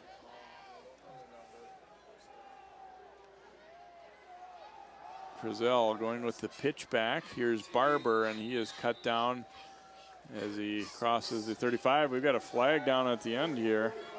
Is there just a silly play, Jay. Devin Seitz gets hit after this play here, and it was an accidental contact, and he turned around and fired a right kind of forearm palm to the face of an Osseo player. Let's see, Barber just gets tripped up right there. That's Seitz starting it and then finishing it. I mean, just not a smart play. I mean, you're already up against a pretty tough situation here, and you don't need to dig yourself a further hole. That's true. Back to the 20. So now they'll have about 23 yards to gain for the first down here. 3rd down. Falcons hurting themselves with a big penalty right there. And, right up to that play, it looked like he was doing a pretty good job blocking, and he just kind of didn't know when to hold up. Toss back to O'Hora here. And we got another penalty flag down here, it looks like.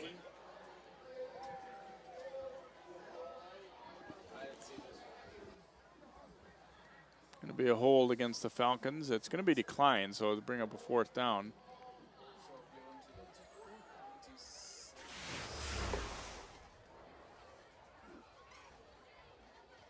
That might very well have been it right there. So punting situation here for the Falcons as Schmiesing will come on.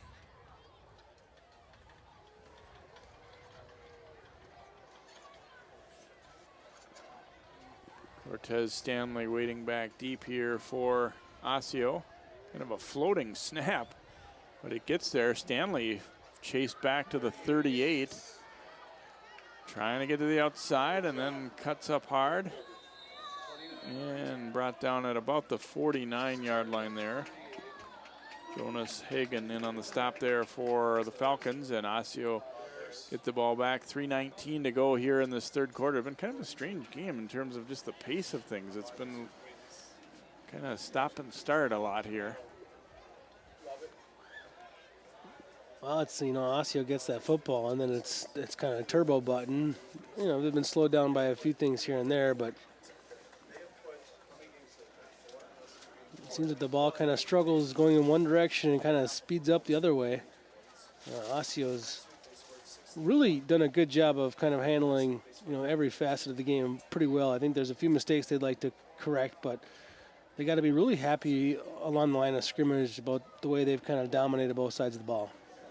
I think we had a little bit of an injury for an Osseo player, so that's why we had the little stoppage here before we get this drive started here at their own 49-yard line. Osseo football. Medke still running the show here. See how long he'll stay on the field here, probably through 3 quarters at least, I would think. Here's the pass, and that one is behind Kittleson. One of the few times that they have been a little out of sync there. Falls incomplete, so a 2nd down and 10 coming up here for Osseo. Yeah, Medke's throwing a bad pass. Usually it's, good pressure up front or a hand in the passing lane or something like that, but there's been really not too many unforced errors on his part. He's played a pretty clean game today. He does have the one interception.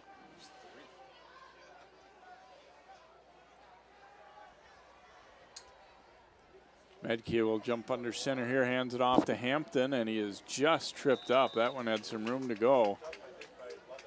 And he'll pick up about 5 or 6, but this one could have easily been quite a bit more. You see shoving a guard out of the way, and then just somebody caught him by the ankle there. Alex Peterson, the right guard, pulling through the hole there. He kind of had to put him on the right track. And once he got him up in the hole, picked up some positive yards. 3rd down and 5 now for Osseo.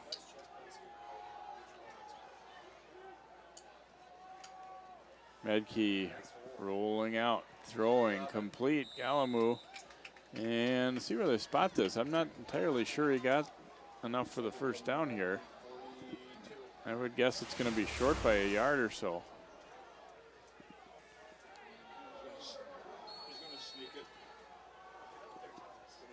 And Medke will sneak forward, and it certainly appears as though he got to about the 40, so that'll easily give him enough for the first down. Kind of just shows that Osseo's confident that they can push them off the line enough to, without really thinking too much, that they're going to be stopped in that situation. So give them new set of downs here, 2:24 and counting now in this 3rd quarter. Osseo in command at 42-10. Krua takes the handoff. Shook the first tackler there, but Armstrong flowing to the football fairly well that time. He'll hold him to a short gain, maybe 3 or so. 39, yard line, tackle by 21. Yeah, it's interesting. The Osseo running game really is a kind of off-tackle, sweep running game. You don't see them just kind of hit the hole between the guard and the center ever. And then even between the guard and the tackle, they rarely hit that hole. They like to get everything kind of kicked to the outside. 2nd and 8. Medke handing it off. Good leg drive there for Justin Ikior. Late flag comes down at the end of that play. Way out on the far side, too. They're obviously trying to rip the ball free at this point. Let's see what we've got for a call. Going to be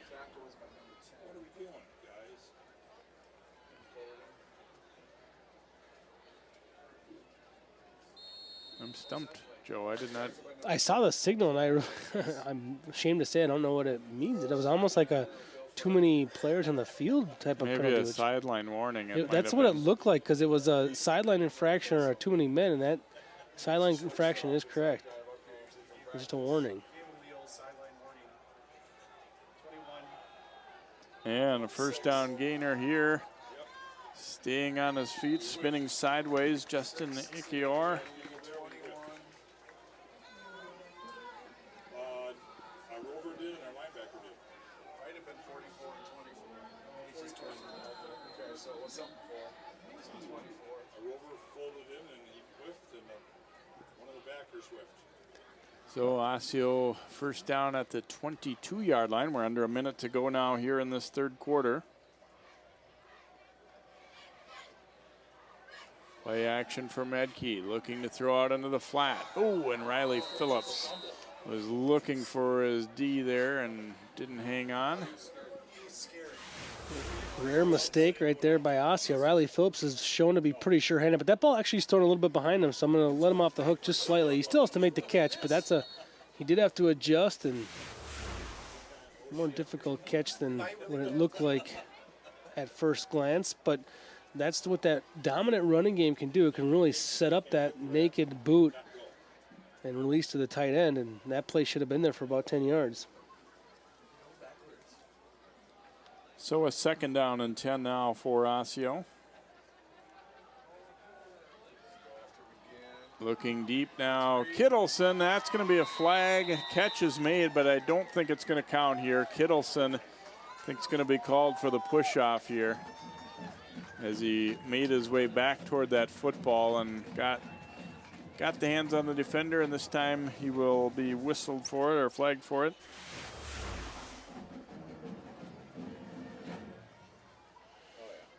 Kind of just nudged him on the way by there. He's good about it, though. I mean, that one, because he had to come back to the football, it became more obvious to the official. If that ball is thrown more on target, he gets away with it probably.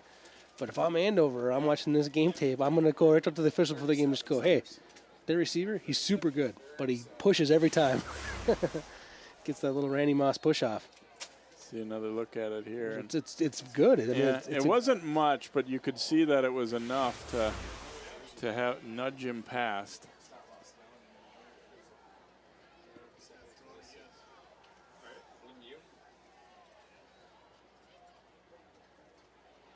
Medke firing to Goldschmidt, makes the catch, breaks a tackle, and Goldschmidt is gone. Touchdown, Osseo. 37-yard strike. They had the first touchdown connection of the game.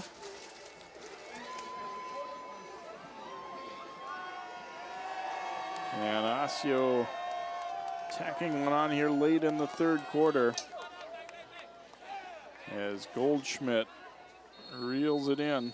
His 6th catch of the night. Extra point try is up, and it is good from Kane. Just a simple slant right there. Goldschmidt catches it. Ball's thrown just a tad bit behind him. Makes the catch in stride. And, you know, Armstrong has not been physical enough with these wide receivers. They're not afraid at all. That slant right there, that receiver needs to get punished as soon as he catches the football. That's the only way to stop that play from continuing to run, is he's got to get hit right now by the safety and by the cornerback. The cornerback whiffs, doesn't make a second effort, and the safety missed as well. So a 49-10 score here for Osseo. And that's one of the most difficult things about this game, Jay, is these receivers are very good, they're very talented, but they haven't had to pay the price for making any kind of catches here tonight. They haven't really been brought to the ground quite yet.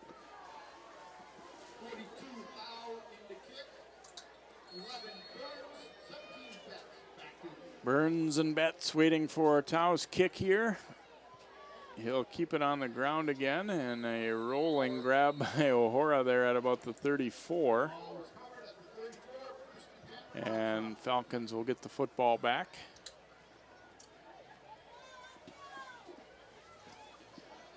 After Armstrong had scored the last 10 points of the first half, Osseo has scored 3 touchdowns here in this third quarter and really reestablished dominance in this one.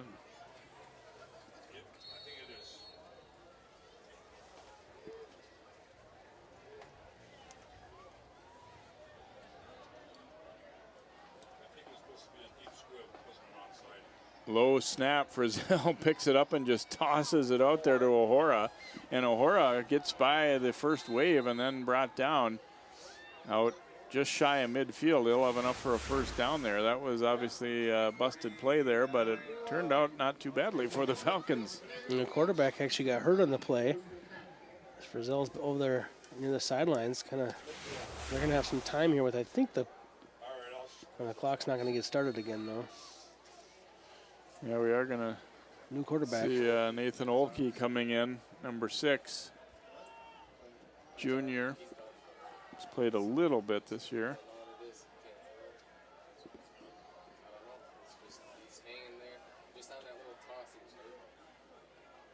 He'll turn and pitch it back to O'Hora.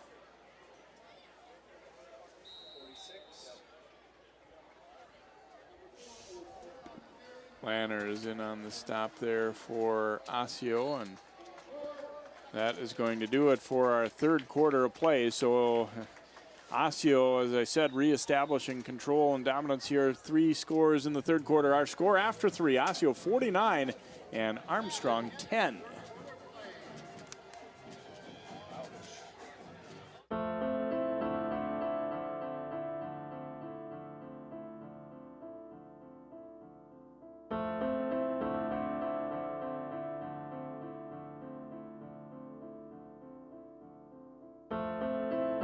Behind the wheel, there is no such thing as a small distraction. A public service reminder from the American Academy of Orthopedic Surgeons. Speak out against distracted driving at decidetodrive.org.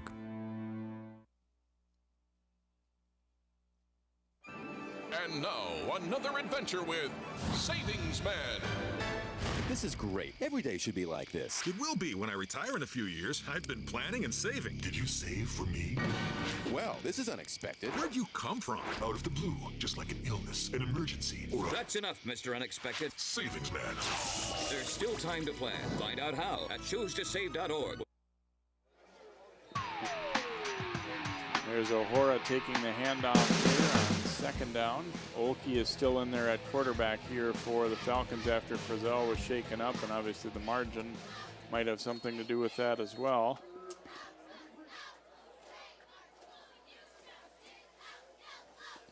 Be a 3rd down and 3 coming up here for Armstrong. Olkey's attempted 4 passes on the year, 2 for 4 for 24 yards, 1 interception.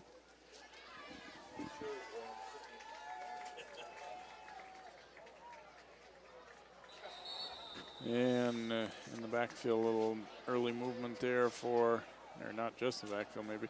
They get the flag against the Falcons. We've had plenty of those tonight too, 8 penalties on each team.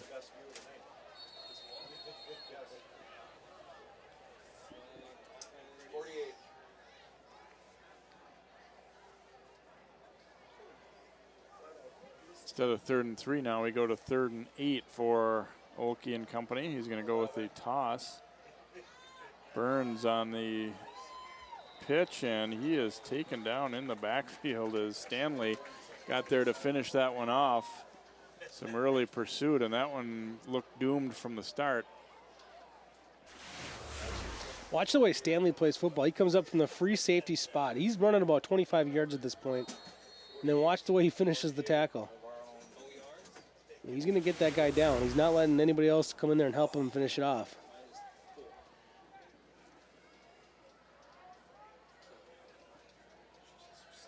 Schmeezing on to punt and just gets this one away. And ball coming loose and back the other way. Stanley kept on his feet, keeps weaving around back to this side. He got spun around. I'm not sure. It looked like he was losing the ball there, but all of a sudden he regained and was ready to rock and roll the other way. Well, I seen him kind of jumping around after that last tackle he made, and then we saw him on a punt return or a kick return earlier in the day, or a punt return off the bounce. He's kind of a dynamic athlete who likes to get the ball in his hands. Sometimes he gets his feet kind of out in front of him a little bit. He's so excited, but he's a guy that's out there having fun, making big plays for Osseo. He's having a good time here tonight. Yeah, he was really just shifting from one end to the other. I thought at first it almost looked like he had lost control of it briefly, but not really. He was just changing direction and handing it from one hand to the other here as Caleb Campbell will come on as the quarterback now. Osseo changing things up here. All right, number 9 is the quarterback, Summers. And this ball is fumbled as he tried to make the handoff. And Osseo will get it back. It didn't look like the back Crua expected that ball. It looked like Campbell tried to put it in his gut, and I don't know, they just weren't there on their handoff point there, and be a 2nd down and long for the Orioles. A little frustrating, I imagine, for the Osseo coaching staff. You want to see your second stringers come in and not miss a beat. I mean, you might not execute quite as well in terms of the yardage you gain, but you shouldn't fumble the ball just on that first exchange. And off to Crua this time, and he is tripped up, kind of a delayed fall to the ground there after he was hit by Troy Smith there in the backfield. And fell forward for about a yard maybe, if that. 3rd down and 9 coming up here for Osseo, leading at 49-10. Again, they've got a big one with Andover next week.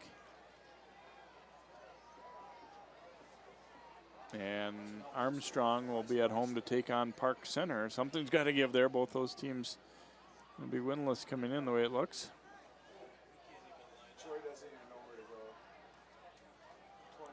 Hand off to Crua. He breaks through. Wrapped up, keeps on going. He wasn't quite to the ground there. Pretty strong grip on him to not let him go, but he kept fighting as well. It was for Armstrong, I think it was Noah Werden who had a good grip on the jersey there. I'm not sure how he gets swung around here nearly to the ground. I'm not sure what kept him up right. Oh, look at that. Yeah, he put that, got that back, the trail hand down a little bit.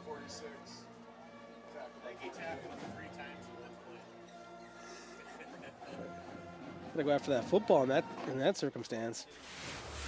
Be a first down out to the 44, and again with this margin, we will have running time as well.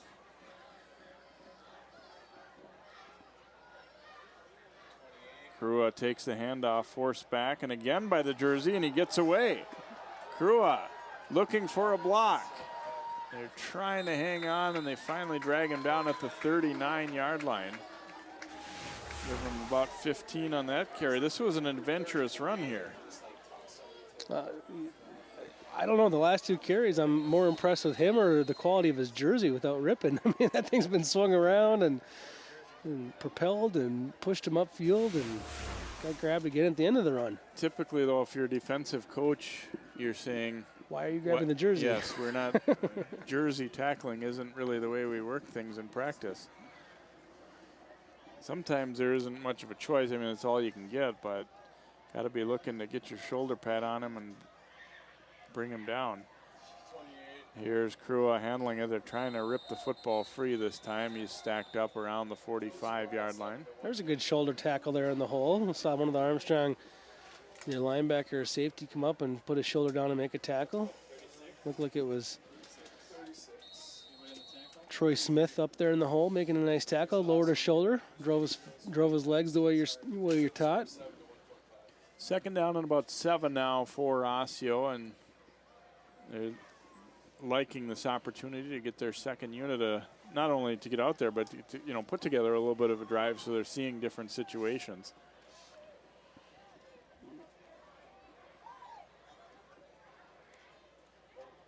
High toss back there.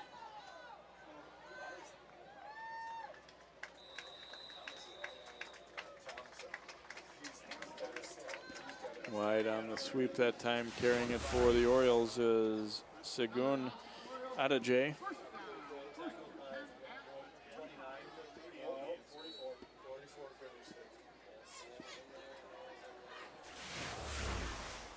Well, that's where Osseo likes to run. They use their speed wisely. I mean, they know they got a lot of speed there in the backfield, and they're different guys that come in and out of their lineup, and the linemen are pretty good at job of getting out in front there and let that play stretch out, and those running backs tend to get the corner.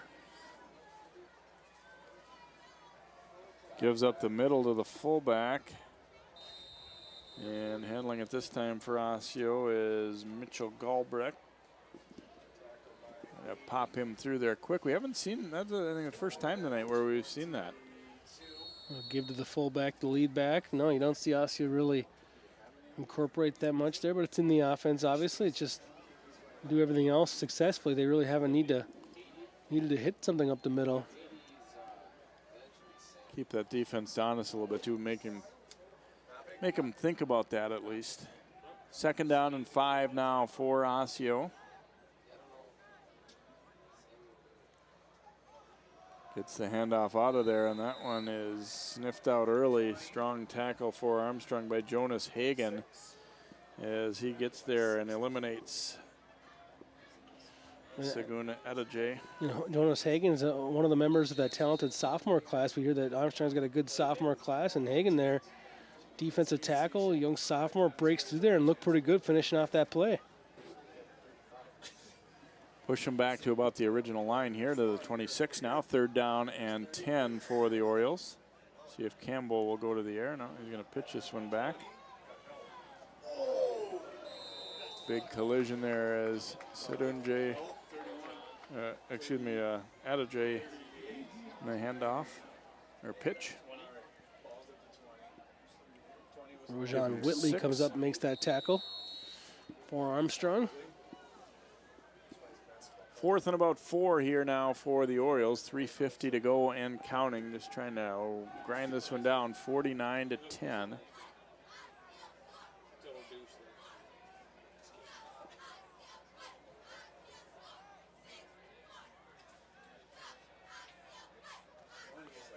Campbell's going to go with the pitch. Adejay. Oh, he kept the legs going, and it looks like he'll get the first down. If they had been able to get him to the turf right where the contact was made, I don't think he was quite going to get there. And it's going to be close anyway. Osseo just gets a great seal up here on the defensive end. Excellent block there out on the outside. Didn't quite make it. Huh. Looked like from here like he might have, but yeah. Yeah, sure looked like a first down run.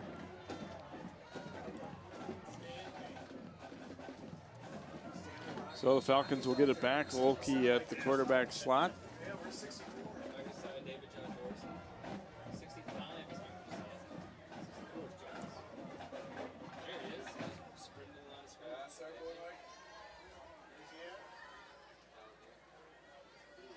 Oh, Wolke, he's struggling to get that snap. Now he's just going to have to run for it, and he pays the price. Really, it took him off balance as he had to reach for that one.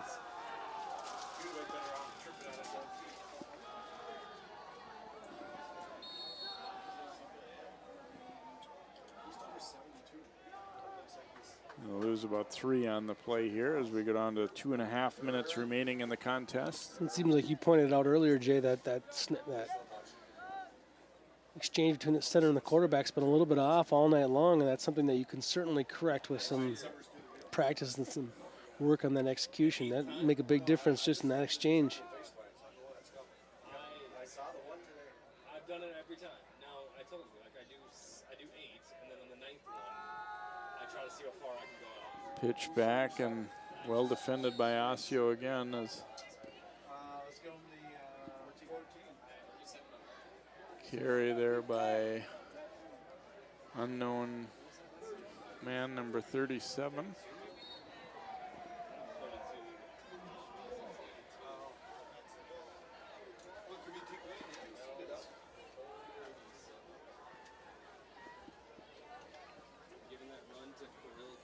Well, let's see if they put the ball in the air here with the backup quarterback. Seems to be a passing situation.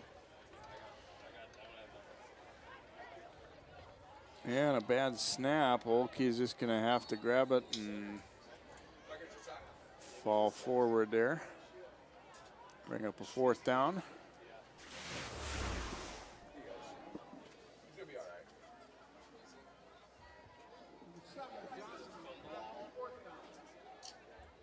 Doesn't look like Osseo is going to put anyone back deep here. We'll take under a minute.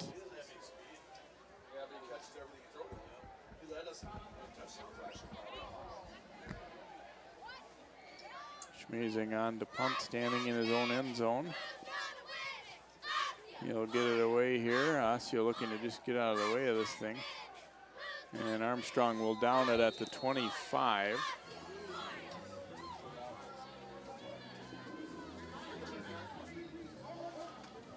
So Osseo is going to move to 3-1 on the season. Armstrong dropping to 0-4.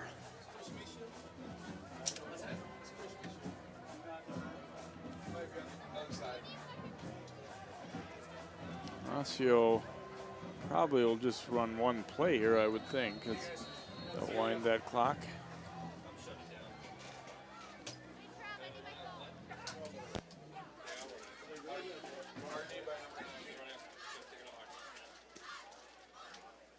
Campbell's just going to take a knee here, and that's going to do it for Osseo securing the victory here by a 49-10 score. And I guess based on what the numbers were coming in, Joe, not really a big surprise. Had some interesting moments, but I had to be impressed with the way Osseo, did a lot of things well. Obviously in the passing game, but also defensively, they got after it a lot more than Armstrong did. You had to say. Yeah, I mean, if you look at Osseo, there's a couple of parts of their game that they were rolling here tonight, but you got to be really impressed with their wide receiver combination. Then they throw the tight end in there. They're going to be a difficult passing team to stop, and I'm really impressed with the quarterback and his accuracy here tonight. And then they throw the running game behind that, an offensive line that looks like it's out there to compete. And I really like their defense. They got a ton of defensive speed, and everyone seems like they can tackle. I'd really be interested to see how this defense performs against one of the most powerful offenses in the conference next week. Osseo 49, Armstrong 10. We'll be back to wrap things up here and hear from the Orioles in just a moment. You're watching high school football from the Northwest Suburban Conference on 12 Sports. Think you found every hazard out here today? Think again. The spot you missed could be a killer. That spot on your skin could be skin cancer. If you're a man over 50, you're in a group most likely to develop skin cancer, including melanoma, the kind that kills one person every hour. That's why your best shot is to check for a spot. It's easy. Follow through and check your skin. Go to spotskincancer.org to find out how. A message from the American Academy of Dermatology.